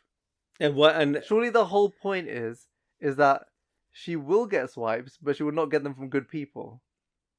Yeah, she just reject them. The idea that she's completely undesirable as Jen Walters is ridiculous. That I have a bit of a problem with as well. She is a lawyer who works at the DA's office. She's not exactly. Why would people just because she's put a shot of her in a corporate clothes does not mean that she becomes instantly undesirable. She's a lawyer. Well, it's not just that she's a lawyer. She's not exactly somebody who's not pretty. She's not ugly. She's good looking. Yeah, I don't think she's not exactly 9 out of 10, but she's not bad looking. She's a good looking lawyer. Why would she not get a swipe? Yeah, it's just stupid. Just based on the superficial stuff, which is what I'm sure the opening part of the app is. Yeah. When you agreed. look, it probably just says what your age is, what your picture is, and what your job is. Yeah. The idea that she can't get a single person to swipe on her is just ridiculous. So she says, "See, I did get a match," or something along those lines, and she says, "I don't have to be She-Hulk to get a date," and then she laughs, and then Isn't that when she finds it was actually a notification of some kind? No. I thought it was some sort of alarm. It was a proper match, a proper match. Right. So then we move to Wong and Jen together in the Magic Castle. Oh God, thing yes. With Donnie and Morgan.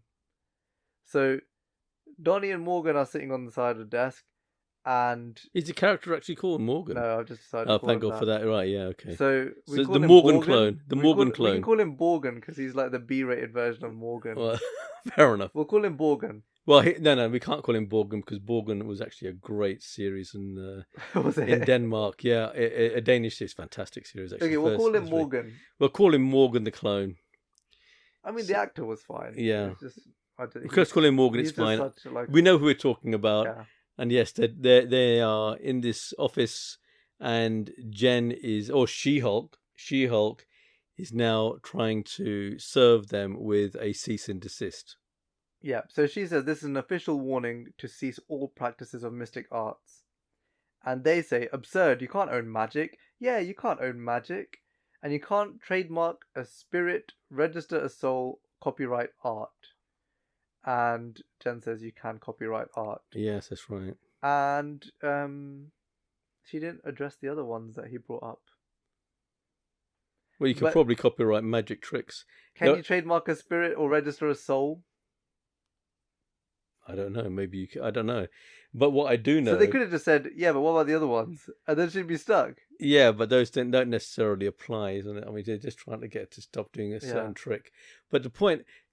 This whole bumbling fool approach, because remember she gives him the actual papers. He pretends they vanish and actually they're in his shirt pocket sticking out. This whole thing that the guy's a fool. One is led to ask the question: how the hell did he get to Comatage? Yeah, and why did they accept him? I mean, is it such a stupid? You need to have such a low level of intelligence that anybody can get there. Because, we're talking about Doctor Strange, who was a top surgeon. It wasn't easy for him. So how Yeah. come it was difficult for him but easy for everybody else? Yeah, and Or and this person? here's the thing: this episode, I mean, it's strong for me to say that it could have been saved. I think it probably couldn't have been saved, but Not once it gets past that sort of point of no return, which it has yeah. done. But they show in this scene what they show is the dynamic between Morgan and Donnie, and the dynamic that they've chosen is that Donnie is the magician who went to Comatage and has a sling ring, and what they decide Morgan is his hype man. And she literally says, "Are you just his hype man or something like that? Are you just hype manning him?" And he goes, "Maybe," because he just repeats what Donnie says. When Donnie says, "This is a farce," he goes, "This is a farce." And this is supposed to be funny, but wouldn't it have been far more interesting for Morgan's character to be a genuinely powerful magic user? Not necessarily a magic user. I don't know about that. Or but someone I think it would have been who really. has the books that were in Comatage. Oh, I don't know about that. I think The reason I say this is because we know Donnie's bad. We know Donnie's poor at doing magic, right? But he has some knowledge and ability which is beyond someone who's been there for 1 week. Yeah. So if you've told us that Donnie was only there for 1 week and he's got a sling ring, Maybe he's got some of the books but and he's brought them back with him. yeah, but he's doing things that are beyond the powers of someone who would have learned stuff within a week, then it's more interesting for Morgan to be someone who's teaching him what to do, or have the resources, for example, the books for Comatage, which he's using. No, I think. And that's better than yeah. using him just as a hype man. That's one option, but there's the other option. There's the other option, which I think I would prefer personally, and that is that the Morgan character is actually in it for the money, and actually needs to Like a manager. Almost like an evil manager. A shrewd manager, yeah. I wouldn't even say shrewd. He wants to make sure that he doesn't lose his golden goose. His golden goose is that sling ring, and Donnie Blaze is the only one who knows how to operate that sling ring that he has access to. So he's almost like. But that doesn't explain why Donnie Blaze is doing so much more than what you would learn in 1 week. No, but you have to assume that somehow the teachers at Comatage have suddenly become so amazing they can take the dumbest person in the universe and actually teach him. That's why I'm saying it's better if that Morgan character, or there's something about the Morgan character which allows him. Or he's told the books. Yeah, which allows him to practice beyond the capabilities of someone who would have been there for 1 week. If that's what you're going to tell us. Maybe, but again, it's not to say that he's a proficient magician. We got to be he's careful. Just doing a lot more than you should be able to do in 1 week. Yeah, but there's so many ways of playing that. Yeah, I agree. I mean, you could even say that he stole the book and he's been learning since. It wasn't hard. When he actually left, he had no talent and couldn't use anything. But because he stole that book, and now with intermittent use and practice, he's figured something out. But he still doesn't have control. Yeah. I mean, that might work. So. Where are we? Here we are. Okay, so they're hype manning each other. The cease and desist. They say this is ridiculous. You can't copyright art. And then they say yes, you can. This is a farce. This is a farce. Right. Then he challenges Wong. What's the matter, Wong? Are you scared I'll become more mystical than you? And this is when they start doing all these party tricks. Stupid tricks, yeah. Again, he just reaches out for those tricks that you get from Toys R Us or wherever, or any toy store for a 5-year-old, and he starts doing those tricks. And then Wong says, he can't decide if he's serious or not in this episode. He says, the Sorcerer Supreme doesn't engage in competition, but I am more mystical in my sleep.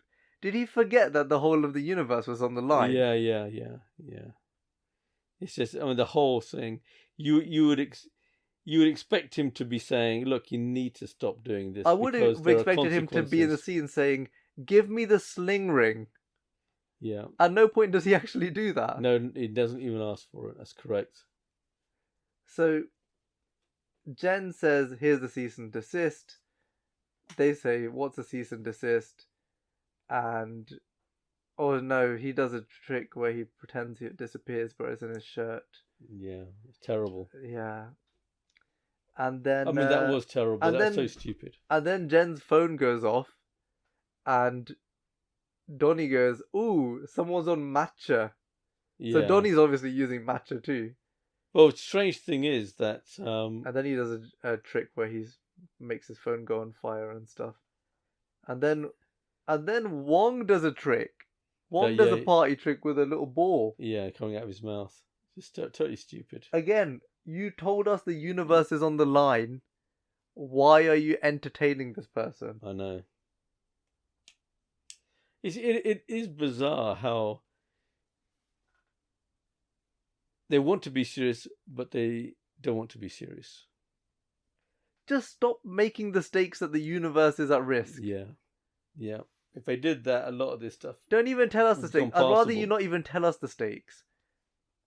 At this point, because you keep telling us the stakes are so high, everyone's response is, why are the Avengers not involved? Yeah. So if you want the show to be self-contained, don't tell us the stakes. Just say Wong's unhappy that this guy's practicing unregulated. Yeah. Exactly. That is a very true statement, because the more I think about it, the more I'm led to believe that anybody who looks at this show will ultimately be thinking, if I haven't seen the previous films, I might be interested in seeing some of those films.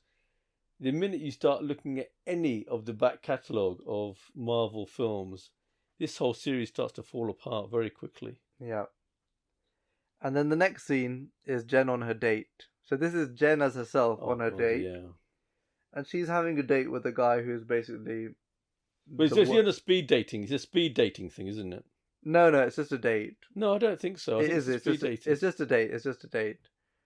And Jen, she's just on the writer's idea of the worst date of all time, with a date with the worst guy that you could get. So it's a guy who's saying, and that's how I got my lifetime ban from Winnipeg, Canada. Anyway, I hate everyone in LA. Everyone's so phony. See, I'm a New Yorker through and through. And she says, how long did you live there? And he says, 14 months. And then he says, I decided I couldn't be a yes man to some stiff boss, you know. That's why I'm an entrepreneur. And she says, in what field? And he says, TBD, which means to be decided. Yeah, to be decided. I mean, this is all nonsense. And again, would they have said the same of a woman? No, in a million years. It's just that they want to show men as being useless. That's the way I read that. That's the way I read that whole scene. But I must admit, I did feel that it was a speed dating thing. But then again, just thinking about what you just said, there was that thing where they fought over. It was about the bill, wasn't it? The so guy, it can't be speed dating. and the rubbish guy obviously was trying to get out of it, and as in some respects she was as well. So here's the thing: it's a date, so it's not a speed date. It's just a date. Yeah. They're on a dinner, whatever it is, and Jen. So he talks about the fact that he's basically an idiot and he's got all these problems and whatnot, and I've been kicked out of Winnipeg and all this, and I'm an entrepreneur but I have no job. And Jen says, I'm a lawyer. I've started at a firm downtown. I'm the Hulk. It's a well-known firm I as can well. I can pick up a car with one hand, and he sits there and ignores her the whole time and is on his phone. I mean, and then it's so pathetic. Yeah, and then they basically say, "Oh, thanks so much for the drinks. We should do this again." And he says, "There's an idea," or something. And gosh. Then this whole bill thing happens. Which is so pathetic.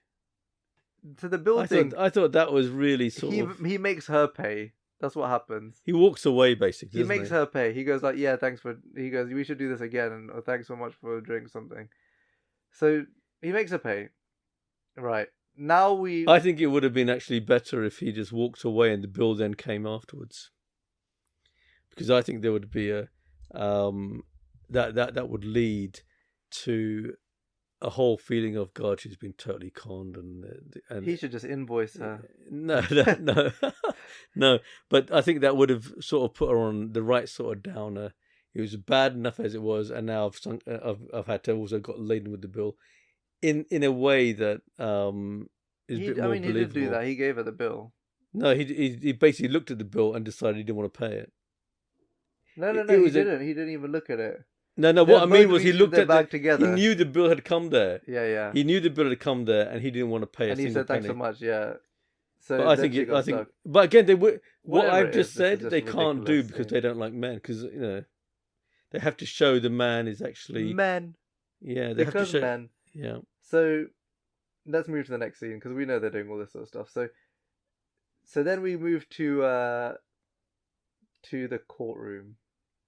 And oh God, this is when we see Donny Blaze and his like gang of hired lawyer and Morgan. They're just doing party tricks. They keep doing party tricks, and and each trick is getting worse and worse and worse because the magician is doing a trick. He's having to be helped by the other people behind him. It's almost like he's basically, he knows he's rubbish.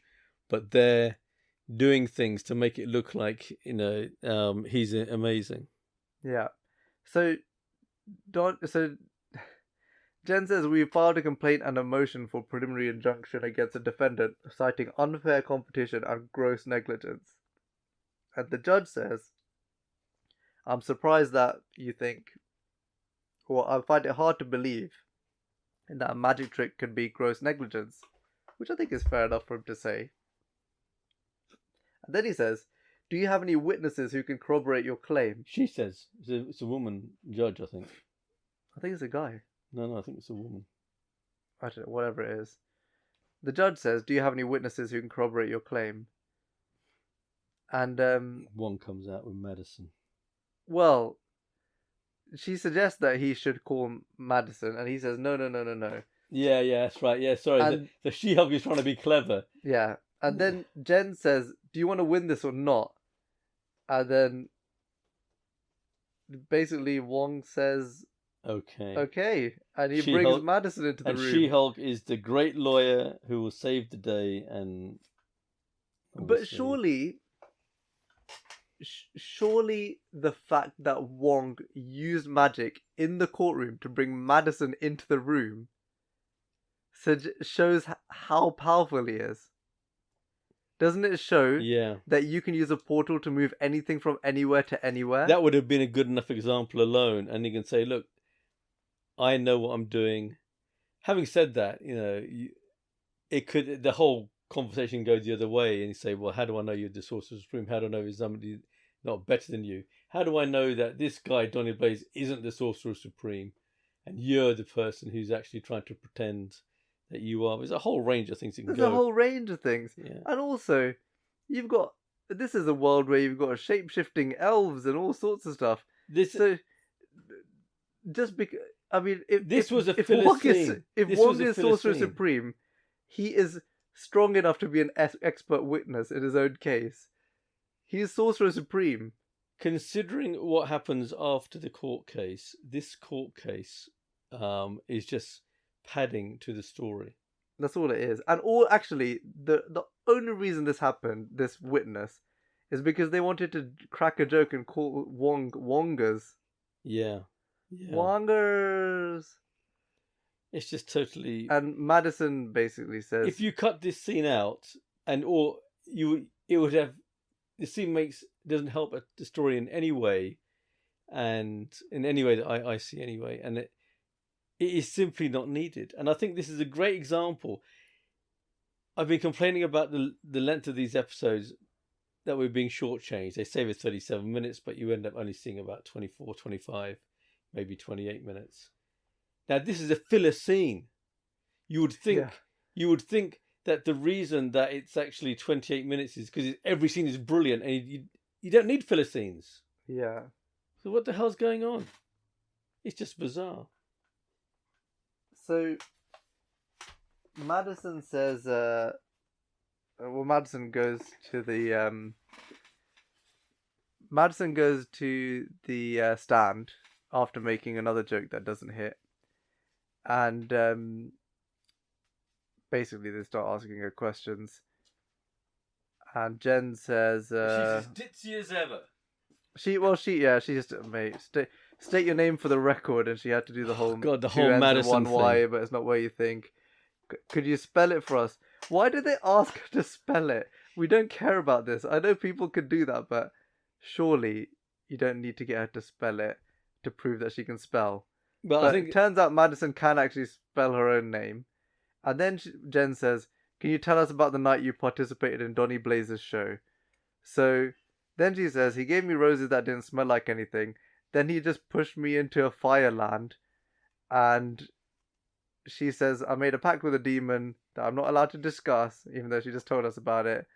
Otherwise, he said he would reap my soul and the souls of all I love," which is dramatic, and I hate drama. So then she says, "I think the demon's name is Jake." I don't know if that's a reference to a character that I don't know in the Marvel Universe. Is there a Jake? It's just filler. Is there a demon Jake? No, I'm not aware of, but it's just filler. To me, the whole thing is just filler. And then she said, he opened a portal that dropped me off to Wonga's house, and that's how we became besties.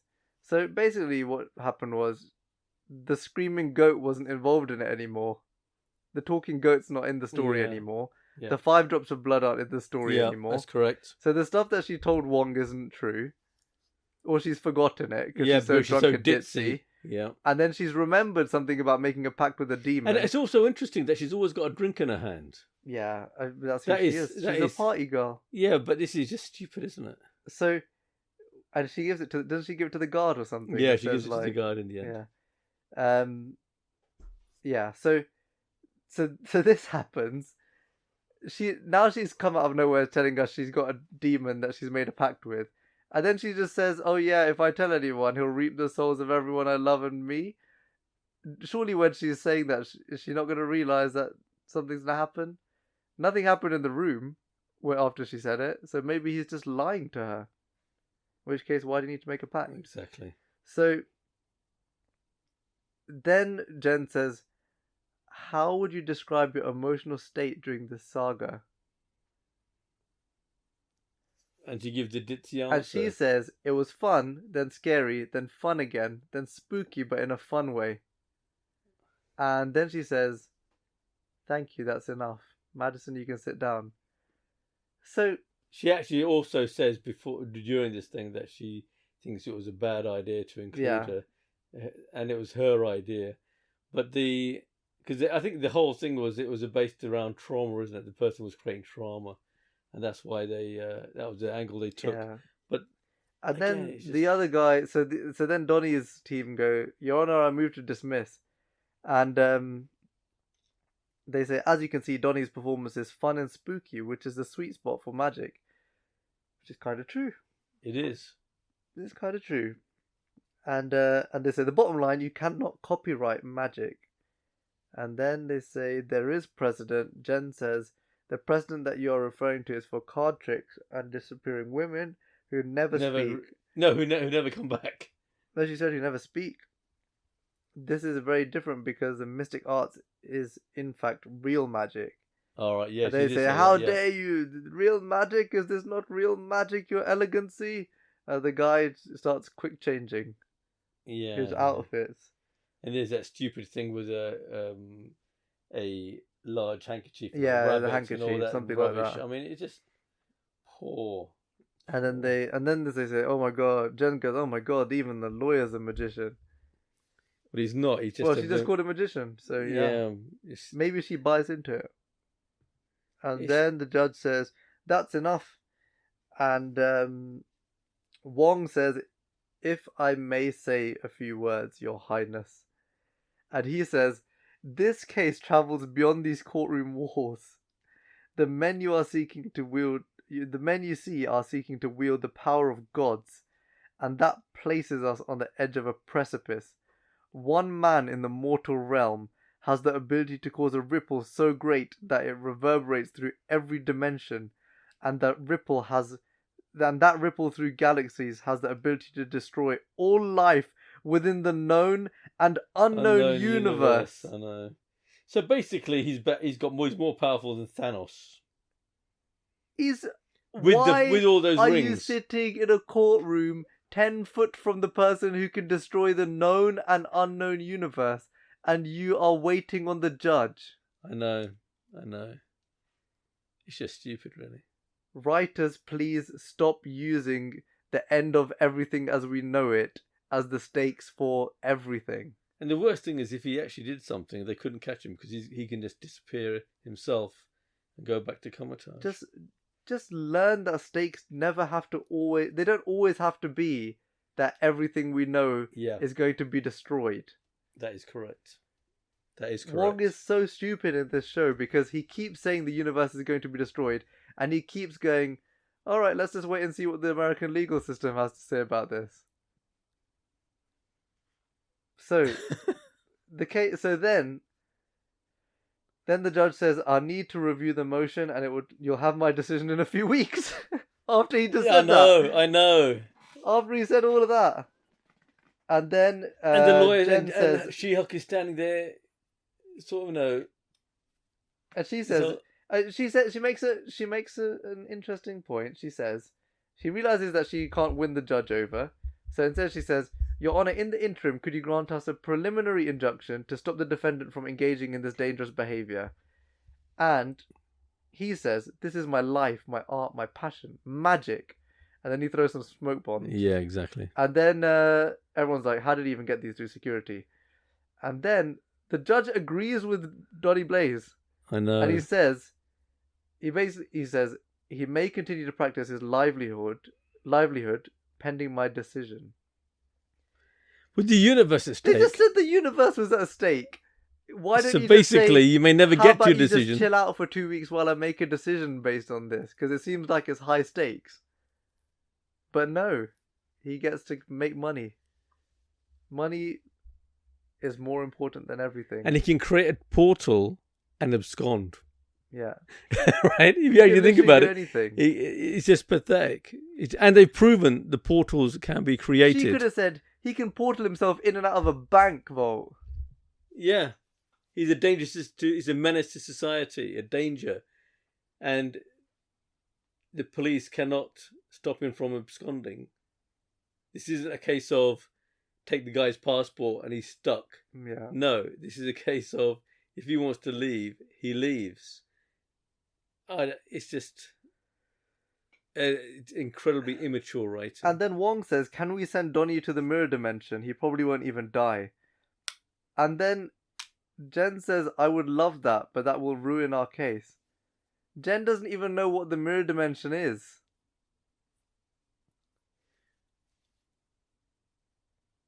How can she love it? Yeah. It could be the worst thing ever. It could be, but this also comes back to this whole idea of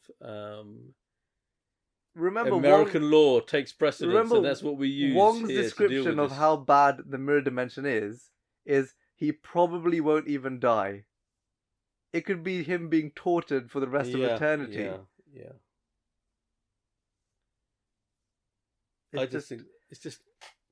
They're just trying to find lines for people to say because basically the scene is petered out so quickly. Yeah. Anyway, and it becomes pure filler. So Madison then says, "We can talk about Wong goes, can we get Froyo?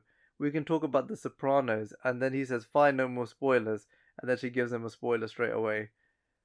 So that's the thing. And then do you think there's this element of we want to show we can write as ditzy a character as any man?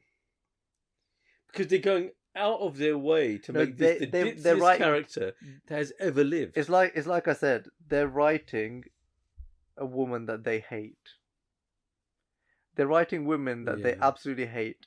And you know what's weird is that I bet they are annoyed that some of these women actually do pretty well. Because I think it annoys them when they see people like this in real life and they're actually happy. Yeah. So, fine. Nikki is we're back at home, actually. Sorry. We're back in Jen's place. So, she says, Nikki, I'm finishing this brief. Do you think you can proof it for me tomorrow?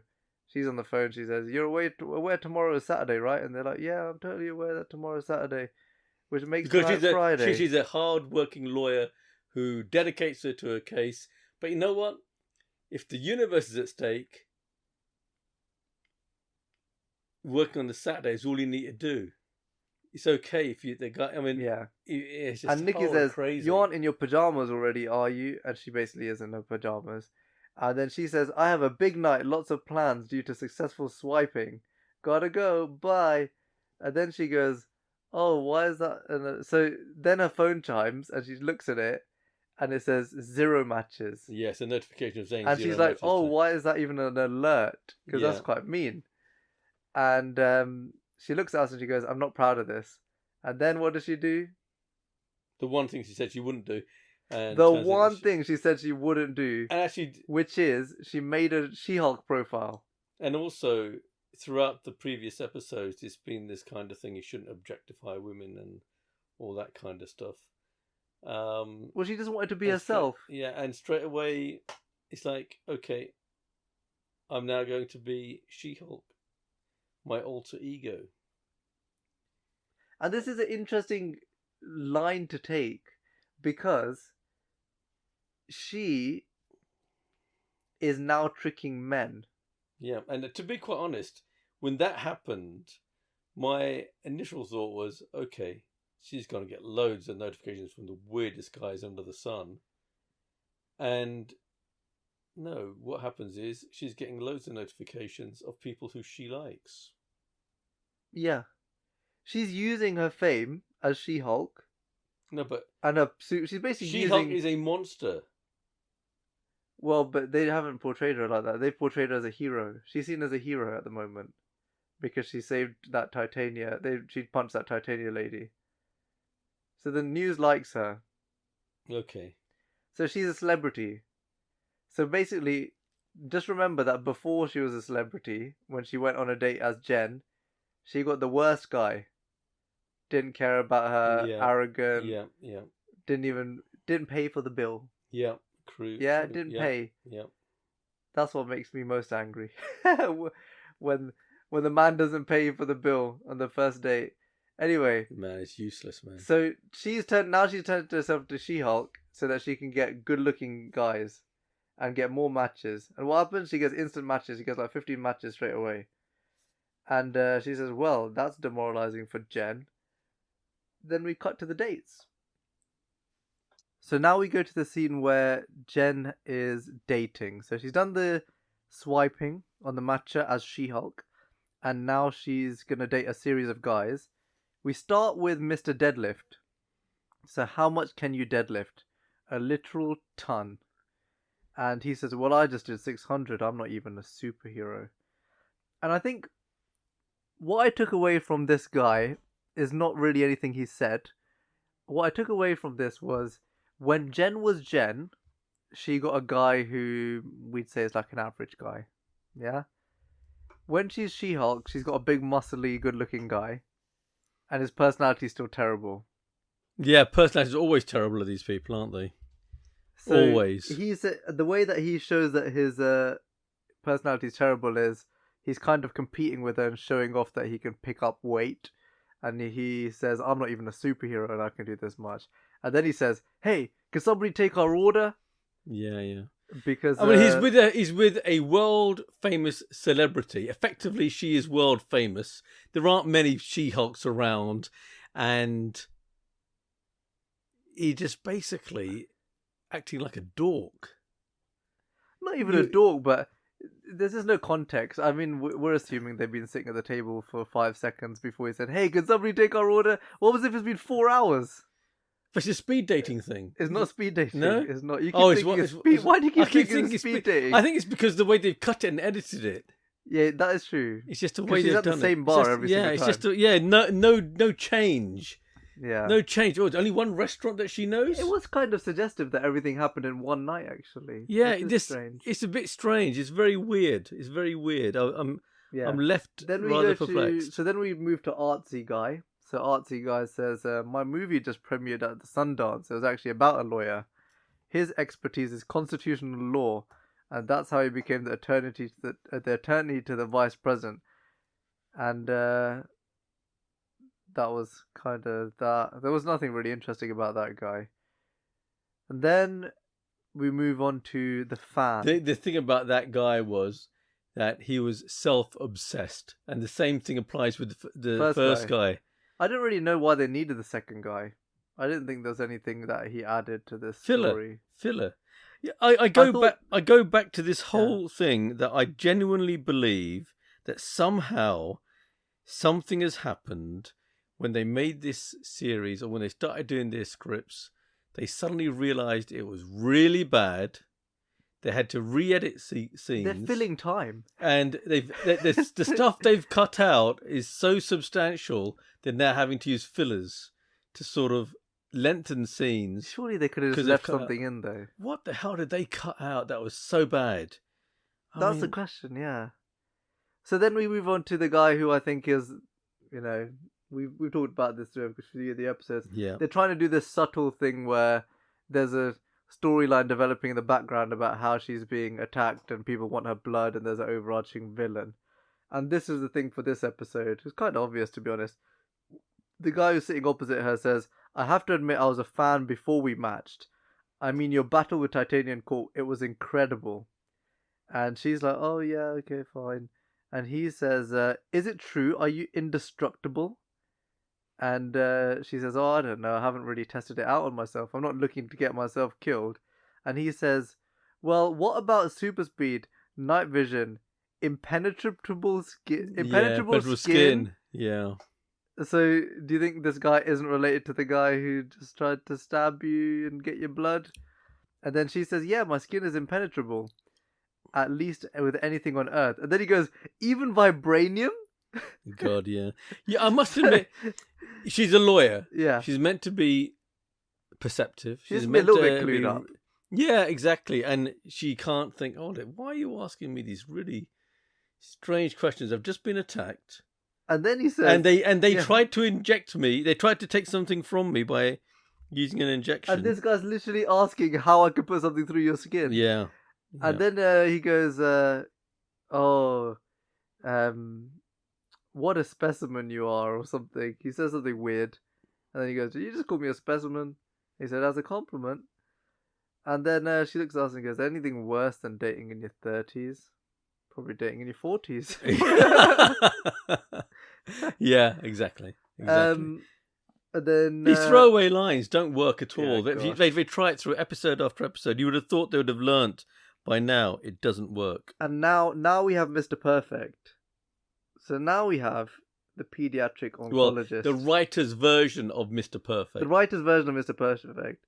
So, Mr. Perfect is a guy who comes on a date with She-Hulk in a bar. And she says, "So what's your story?" And he says, "I'm in medicine." And she says, "Oh, what's that like? Code for selling Adderall?" And he says, "I'm a pediatric oncologist." He basically said, "I save kids with cancer." Yeah. Yeah. And not to put a downer on things, but he probably loses a lot of kids to cancer too. Which is inevitable given the type of work of work is. Given what the actual job is versus what we think the job is. But he says, "Can I be honest with you? I've been on so many first dates and I hate talking about myself. Tell me about you." Now, this is supposed to be something that shows him to be like a caring, sweet person that puts Jen in the center of the date, and allows her to talk about herself and share her feelings. What I took away from this was, why, if you're the perfect guy, have you been on so many first dates that you can't even bother to talk to yourself? I know. You can't even bother to talk about yourself anymore. What is wrong with you that you keep going on so many first dates? I must admit, I had the same view. I mean, if you're so great, what the hell? And then I'll let you finish. And the fact that he says, "Tell me about you," that was enough for Jen to get really interested. And she was like, "He's the perfect guy." And then he says, "Shall we split some fries?" And then she goes, "Yeah, let's get those." And to go that's home. it basically. Then it's fast forward to her house. Yeah, but I mean, basically the food was to go to her house. That's what she said. So firstly, this is again, the whole thing is so contrived. It is just filler, but this attitude that this is the ideal man is crazy, and they're trying to. In the way I read this particular scene was that they're trying to say, well, you know what, men treat women like that. We have to do, and when good women come along, this is how men treat women. Okay, and it's just. I'm not saying that it doesn't happen. Maybe in America this is the norm, but it's so stupid. It's so stupid. It's so stupid. It's just so unbelievably stupid. Yeah. And that's the scene. So we've met the perfect guy now. And then we cut to... her view of the perfect guy. Yeah, and then we cut to Donny Blaze. So Donny Blaze is back at it. Yeah. Practicing his magic. And he's doing the portals and things. And what happens? The audience looks bored. So this is the moment that we all knew was going to come, which is he's been allowed to continue using his power. And he's obviously going to mess it up, isn't he? Absolutely. So, absolutely. He basically opens this portal and this lady goes, I don't want to go in there. This is a bit rubbish, mate. And then Morgan says, or gestures, how about you do something a bit more interesting? Which is interesting because all of a sudden it's like the portal isn't enough. Is it the same audience that they've seen this before? I don't know. It's just ridiculous. I don't know. You've just shown a portal into might another be the world. Same audience. Yeah, I don't actually know. It's just crazy. I don't know. It's absolutely crazy. After just one day. That's it, yeah. It's just the timeline is weird.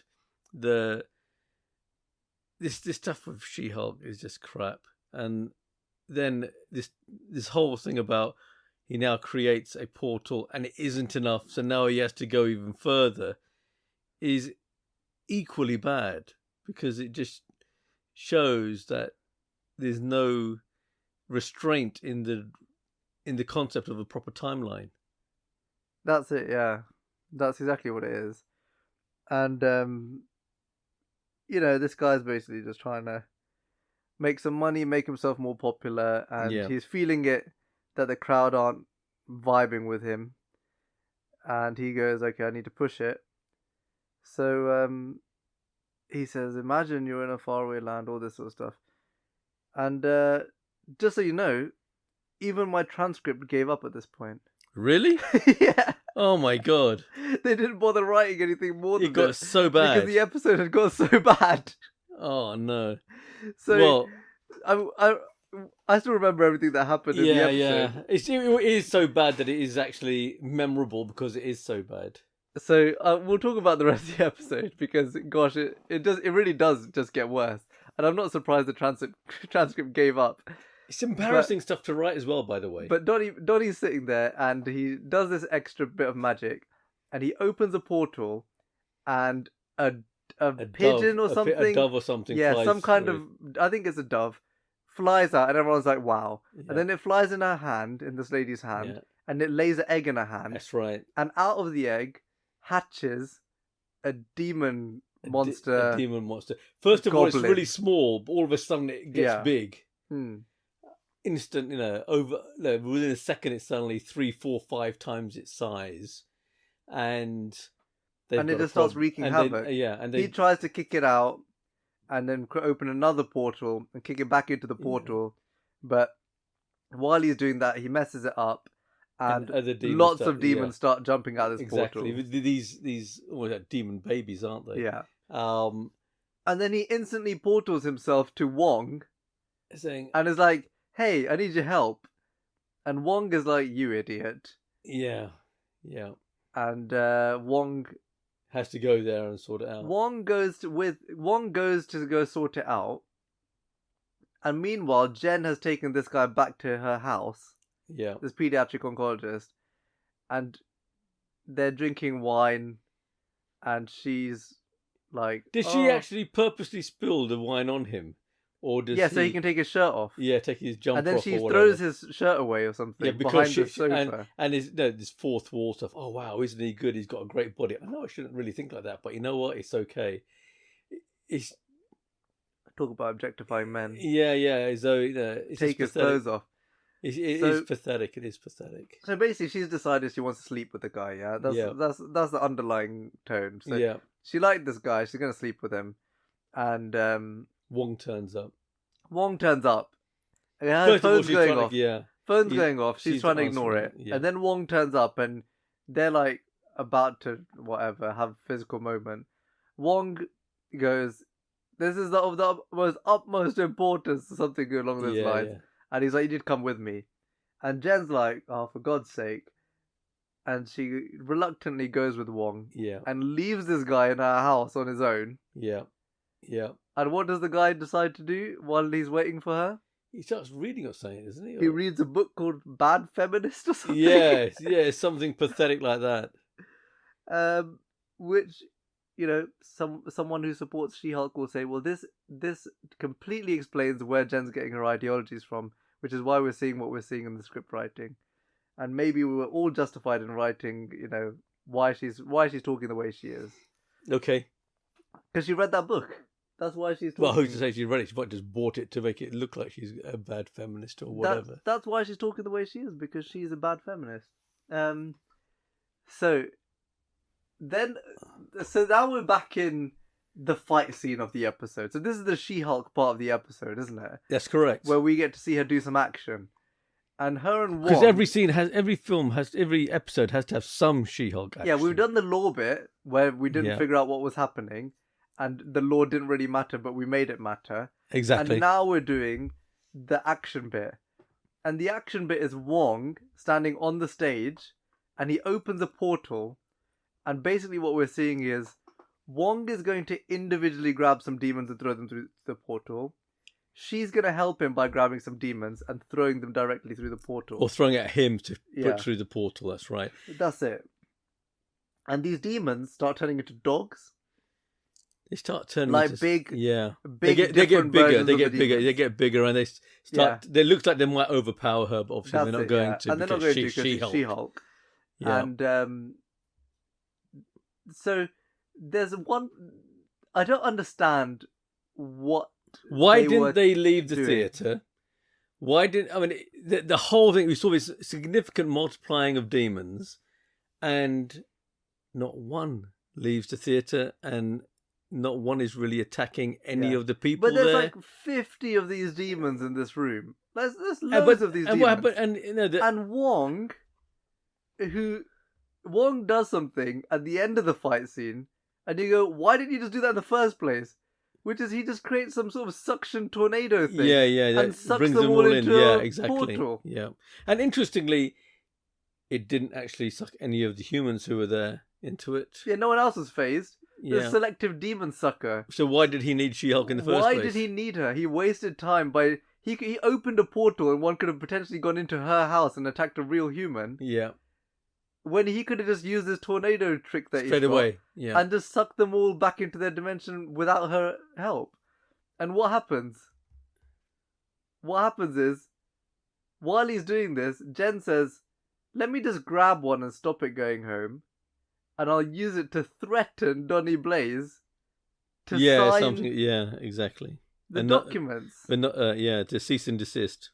So now she has gone beyond the scope of the law and coerced someone Yeah. and threatened them. Where is the lawyer part of this? And isn't this sort of Isn't this exactly badgering what and- she said? Not that Wong should not be doing in the beginning. Hmm. And it does make you wonder, do these writers even know the beginning of their scripts when they come towards the end of the show? They just don't know. I mean, she's supposed to be a lawyer. It's literally called attorney at At law. Yeah. It's not called attorney at breaking law. Yeah. In this episode, she said, "I'm willing to kill people." Then she says, "Nah, the law's important." Police are rubbish. Then she says, let me just threaten the guy who I'm fighting in yeah. the court case. And all the while the universe is at stake, and apparently the law, American law, comes first, and the saving the universe comes second. So that happens. they basically, Wong is the hero. Wong Is the hero. God knows no one's a hero in this show. They're all crazy. They're all doing whatever they want to do, and they're all not making sense with what Did they're they doing. actually get the sling ring off the sky? Good question, but I'm sure they did. I'm sure they didn't just take his word for it because he signed a document. I'm not too sure. If they did, that would be crazy. Yeah, exactly. Because that still doesn't make any sense. He can still operate outside the law and do whatever he wants. If they did do it, I can't even Trust. remember it. Trust the guy who got kicked out in a week. Yeah, exactly. And look where that trust led them to. It's crazy, You know, isn't it? but it is again, you know, they could actually even make it a funny scene of getting that sling ring. He gets back and he puts it in a jar where all the other sling rings are, where people have been like that before. Exactly. How many times have I had Another to do one, this? yeah, another one. You know, Another one bites the dust or whatever. that's it. And he didn't. And the whole point, you know, Wong, he didn't just do this because he thought the universe is at risk. He specifically says to her when he comes to her law firm that he wants to set a precedent that you can't operate unauthorized and unlicensed Yeah. and use magical arts. But none of that came to fruition. We didn't see any of that. So there is no precedent that's been set because it was settled out of court. And it was also settled by a blooming demon being pushed into a guy's face. It was settled out of court. So, okay, so that's how they've tied up. That's how they've decided to tie up this episode. Really poorly. With regards to the She-Hulk Jen stuff. Now back to the She-Hulk dating stuff. She comes back into the room and parts of Demon are on her, and they're like basically she sleeps with the guy. Yeah. I can't bother to talk about what they're talking about. It's just stupid, But she comes back and he carries him to the room because yeah. it shows that she's She-Hulk, and she sleeps with the guy. And in the morning, she's regular Jen. Yeah. Yeah. Now, he turns up and he's like, "Oh, who the hell are you?" Yeah, exactly. Which means which is weird because you would think the most famous woman in the planet, because there aren't many people who publicly go from themselves to She-Hulk. If he knows She-Hulk, he knows Jen. How the hell did he not recognize her? Yeah. Okay. Which was stupid. And the TV, remember, the news have reported that She-Hulk is Jen Walters. Yeah, yeah. They've said who the human is. Exactly. So everyone knows that Jen Walters is She-Hulk. So this pediatrician is apparently ignorant of the world in which we live in. Yeah, so they're saying hasn't read a newspaper in God knows how many years. He actually just thought that she was just She-Hulk and there's no alter ego or other things she changes into. He's a guy who swiped on an app because he saw a green lady and said, "Oh, She-Hulk." Maybe she was the second green lady that he's been with, That's or the it, third, or the fourth, or the fifth. He only wants green ladies. He only wants green ladies. So he swiped on this green lady and was like, "She-Hulk, oh, she seems like a nice person." Then he slept with her on the first night after she fought some demons, which he didn't question at all. Yeah. Well, and to be quite honest, the way it was done, you could argue that he was intimidated into sleeping with her. He picked her up. He got picked up and took him to the. Maybe he likes that. Yeah, maybe he wants a dominatrix in his life. That's what he wants. Yeah. And so that happens. So he sleeps with her. He gets up in the morning. He goes, "Who the hell are you?" That's basically what he says because he didn't realize that Jen was Jen. Yeah. And that She-Hulk has a Jen behind her, and she goes, "Oh, this is like the real me, like Jen." So I don't know if the writers thought about this, but she did just use her alter ego to sleep with a guy, and she never at any point checked that he knew that she was actually Jen Walters. I think it's fair to say that he and when he was weirded out and he left, she'd made breakfast for them both. I know. And he was like, "You've completely just used me. Like, I thought you were She-Hulk, and now you just used me, and now you're showing me that you're this human that I instantly, by looking at, decided I don't want to be with." Yeah, I mean the whole thing is really messed up. And she's like, "Oh, cool, fine. I guess that's how it goes." It's And just pathetic. and then now we get to the end of the real episode, which is as he's leaving, she opens doors for him. He goes, and so there's a guy there with a pizza box, being like, or something, being like, "Oh, delivery for Jen Walters." I know it's And she says, "I know it's all." She knows I'm being served. Yeah, she's being served. And she got served some papers. And Titania, the lady who assaulted a guard, yeah, and is seen as a bad person, and but was got a off danger scot to free everyone, of everything. has just been given. He's got a she pass. found not guilty, Yeah, having in front of the whole world attacked a jury, attacked Yeah. guards, destroyed part of her court, and apparently she used a She get out of hasn't jail done card. she hasn't done anything wrong. Yeah, she's a frequent Monopoly player. Yeah. Here's my get out of jail card, guys. And she got out of jail. Erase the past, pretend it never happened. And so Jen is now being told that she's being sued because she's using She-Hulk, which was trademarked by Titania's company. Yeah, just earlier. So she didn't trademark her name, and therefore, because she didn't trademark her name, she's not entitled to it. But at the same time, has she really used the name She-Hulk? You do realise that actually, I don't know if you know, actually, I'll tell you something about all this nonsense. This is pure nonsense. With trademarks, with copyright and all that kind of stuff, you normally go through a process of years to get this stuff. That's the first thing. Secondly, when you don't just get a trademark for the trademark just like that. You have to show it's yours and no one else is using it. Exactly. All right, you have to, and no one in their right mind would say, right, you can have this trademark when you have a publicly known figure called She-Hulk already out it's like there. trademarking Beyonce or something. Like, how can you trademark her name? Yeah. And the thing is that she hasn't been using the name She-Hulk anyway. Yeah, but the last 3 episodes, she keeps talking about how she hates the name. And even when she went on the news and they said, "Oh, what's your name?" she was like, "Well, you guys called me She-Hulk." Yeah. And they're like, "Where'd you get your name from?" It's like, "Well, you guys made it." Yeah. So she's never said that she owns it.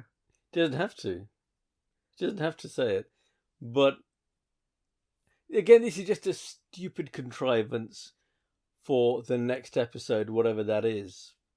It's a pathetic. It's so strange because it's a show where they set up what they want the episode to be, which is the last 2 episodes. So you have a court case where Jen is being a lawyer, and then you have some sort of She-Hulk bit where she has to fight someone, and now they're setting up. Well, Jen's being sued, so she has to go get her own lawyer now. Well, Enter exactly. Daredevil. Enter Daredevil, exactly. But we'll see what they do. But I think, it may not be Daredevil. It could be anything. Could be anyone. Could be Foggy. It could be the lawyer who was representing the bad magician. Who could be anybody. Yeah, it could be anybody. I really wanted to be that guy who's just doing magic tricks the whole time. Yeah. But the problem with all of this stuff is it's just contrivance. It's if you're going to have villains, if you're going to have bad guys, why not just have a proper bad guy? That's it. Yeah. Titania. That's it. What's to stop her from breaking out of a blooming prison, or while she's out, she does something else crazy or whatever? You don't need to have this. Now you got another court case. And also the other thing that I don't like about this is this attitude that every episode you got to show the human, the Jen element of She-Hulk. What's wrong with having an episode just with She-Hulk? This particular episode was... They want the duality of the Jen versus She-Hulk thing. That's what they want to do. Yeah, and they're not succeeding though. But because what happens is they're not spending time on each of the characters, so we don't care about either of them. We're being short-changed because the episodes are too short. We don't care, and neither of them are struggling. No one's struggling. It's not like one is successful and one is not struggling. See, Hulk is interesting. Bruce Banner is having a really hard time, but Hulk is going around smashing things, having a great he's time. happy where it is. But in this argument, you could, having said that, you could say, look, she was struggling with her Watcher app, but that's a pathetic. The Matcher app. The Matcher app. Yeah. What can you imagine if it was a Watcher app? Watcher. You just watch people. The Matcher app. Whoever came up with this idea really has a very, very poor opinion. It's like they've already decided there's 10 seasons and they need to put filler episodes in. It's not even we said earlier in this discussion that the She-Hulk was supposed to come out before Miss Marvel, and then because it was so poor, they had to rewrite whole sections, etc.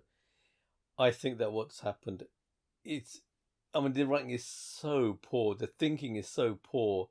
I can only think that they must have put stuff in that was going to either cost a fortune to complete in terms of special effects, or was so bad that it had to be cut out. Someone saw it and was just like, what the hell are you you've doing? really This gone is off on the even rails. worse. Yeah, exactly. We didn't expect you to do something and this then bad. they had to, and these additional scenes that they had to film weren't films to help tell the story. There were scenes just to provide filler. Yeah. It's very likely that something like that happened.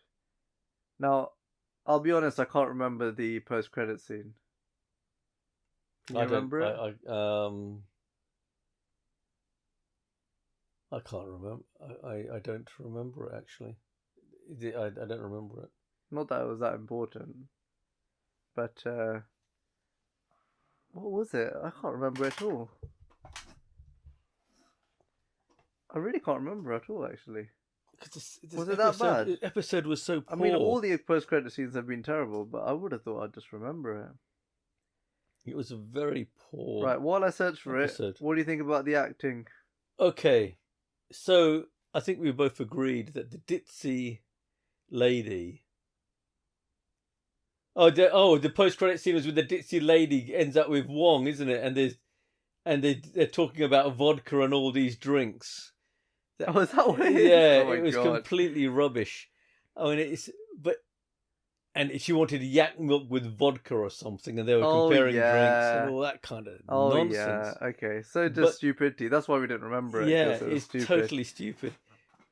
Fine. So acting. I'll be honest, I'll keep it short and sweet. I thought they were fine. I thought She-Hulk. I mean, it's not. There's no high standard to compare them against. You know, Benedict Wong is doing the best that he can with the character that he has, but he knows the lines are so poor. What do you expect? can only do something with such bad writing, and it's very hard to judge these actors based on the script that they've got in front of them. They're just saying the lines as they're being told to say them. I think the ditzy woman probably was the best character or the best role in this particular episode. But she did also. She just had to play one. Ditzy. Yeah, it's a one-dimensional character. It's a very one-dimensional character. Whereas, I don't think there was much asked of any of the characters. Wong was just being conflicted, and I really feel for some of these actors because they're becoming part of a series which everyone is saying is really poor, and they're stuck in Marvel contracts. But they must know this is rubbish. But it's just a.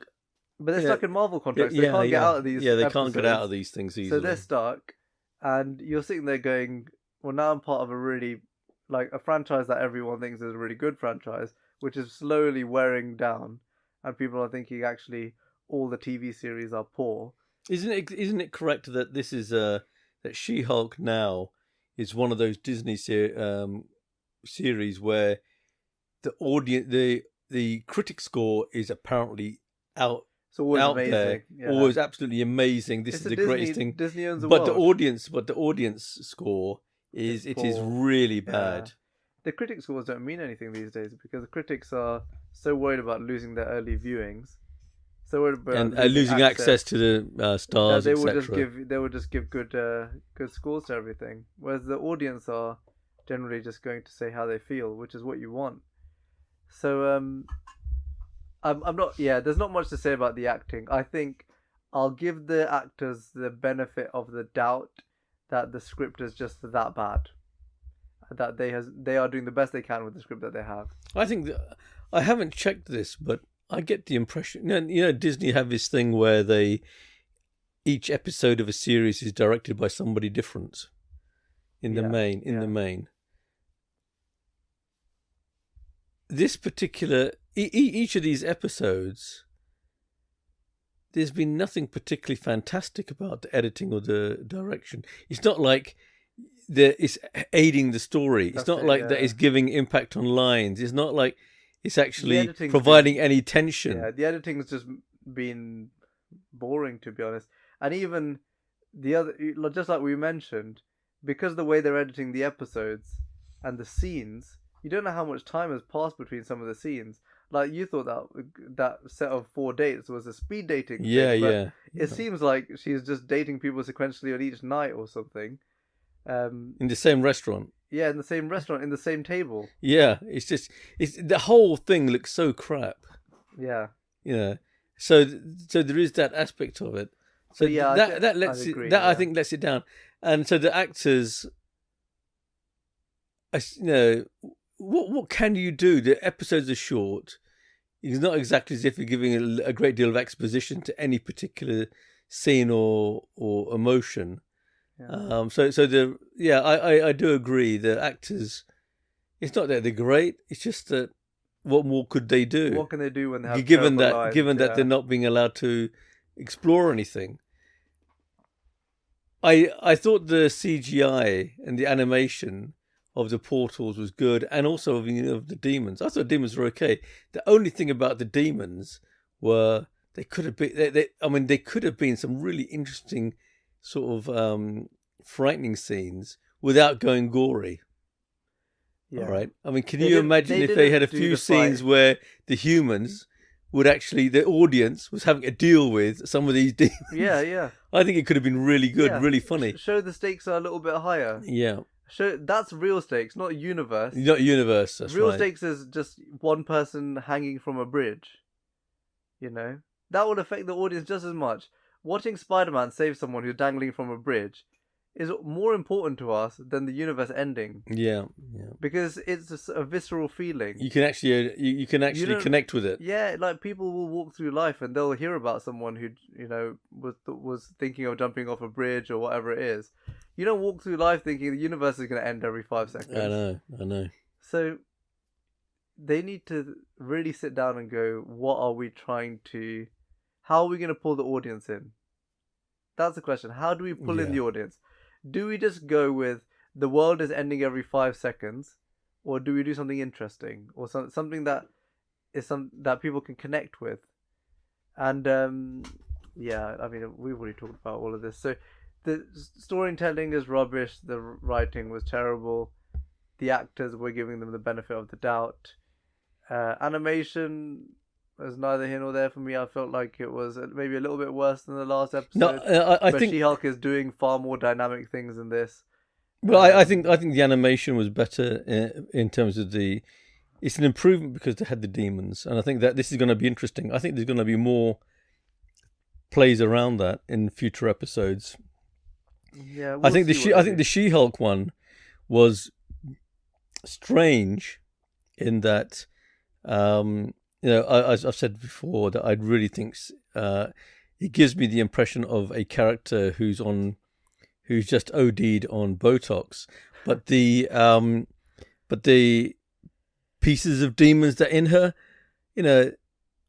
that I don't know. It didn't seem right. Yeah, it was. It's almost like it could have been a bill of four. It could have just been something that's fallen. With the budget that Marvel has, with the type of animation they're doing, they probably could have done better. It's not marrying that the environment that they're showing her in isn't marrying to the rendering of that character and the animation so well. But do you think Disney gave up? We're becoming accustomed to it, so we're just letting them off with it. Yeah, but do you think Disney gave up after seeing the original run and the episodes and deciding it wasn't good enough? Do you think they kind of just maybe gave up on it? Maybe they did cut their losses a bit, especially with this whole thing of you need to cut out as many She-Hulk scenes as you can. Maybe they cut their losses. Yeah, but I think we're not going to pay for all this animation that she wanted to do, so let's just cut everything out.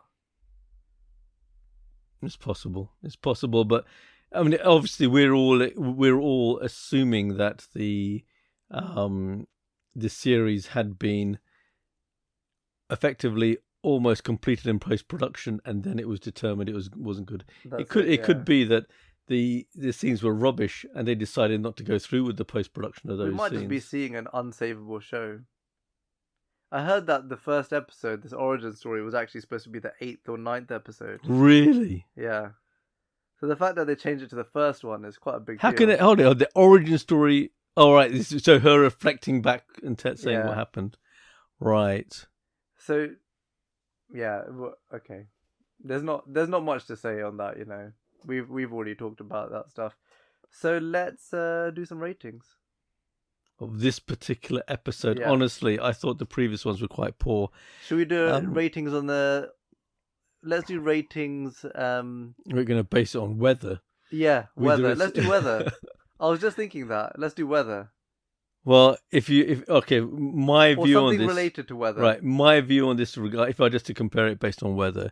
So a nice day is not too hot, lovely breeze, and it's just comfortable. To me, that is the ideal weather. Okay. This is like, I'm not saying, this is almost like one of those days where it's rained, you're soaked through, and it's windy, and you're getting colder. And then when you get home, you realise the bloody heating has busted. So you got it's like one step. It's each has got slightly worse. It's not like life threatening. Oh my God, no! I've been hit by a hailstone the size of a football or anything like that. This is just almost like a damp squib that is just continuing to be a damp squib, and it's hitting me every time. I had really good expectations for She-Hulk, and each time they start a new episode, I tend to say, right, let's give them the benefit of the doubt. This is the 4th episode. And I'm still waiting for an episode that I can say, yeah, it's great. That was really good. Yeah. There hasn't been one. So this is, to me, it's poor. But yeah, damp squib after damp squib after damp squib. I think it's like being struck by lightning and then not getting powers. That's what I think it is. Or getting bitten by a spider and not getting any powers. It's like when you kind of wish you got powers and then you realised, no, this is just painful. Bad. This is just bad. Just bad, yeah. Yeah. Well, that really does. It does sum up the episode. To be honest, I think that's a particularly right. That is true, because you're expecting great things. You're expecting to come out with it more. You're just wishing that when you go through a journey like that, when you endure such punishment, that there must be something good that comes out of it. To be honest, but there really isn't. I tell you, the end credit scene was really crap. Okay. And it's again, they're trying to these attempts at humor. These people are not humorous. They don't know how to write humor. You know what would have been a great end of credit scene? Personally, even after all that crap, that guy who we think is actually she dated and asked all those questions, and we think he's the actual guy behind the attack, or involved in that. I think it would have been really interesting for him to be talking to whoever is in charge and saying, "This is what I've learnt. Now what do we do?" Well, I mean, they're so simple. They may actually make that guy the bad guy. That would be terrible because the guy's a dork. But you know what it is? Like, you can tell that the writers are the sort of people who will be like, "We'll do it. We'll make this guy the bad guy because then everyone will go, oh, we didn't see it. We didn't see that it was that guy. Not that there was anyone above him. They'll make that guy the real bad guy." I really hope they're not that stupid. I mean, no doubt they could be that stupid, but I really hope that's why they haven't done not that scene, because he's the real bad guy. That's what will happen. So let's round up there. I think so. I think we've done enough letting our feelings out on this particular episode. about She-Hulk, episode 4, Attorney at Ruining Our Day. Yeah, I'm happy with that. So, if you're still listening, which you may or may not be, thank you. Firstly, thank you for supporting the podcast. Like, comment, and subscribe. And we may or may not be back for episode 5. No, we'll definitely be back. The question is, will we be back with the energy to actually discuss it at length, or are we just going to sit there and say, oh my God, yet another episode that has really, really pushed our patience to a significant limit. So thank you very much for listening.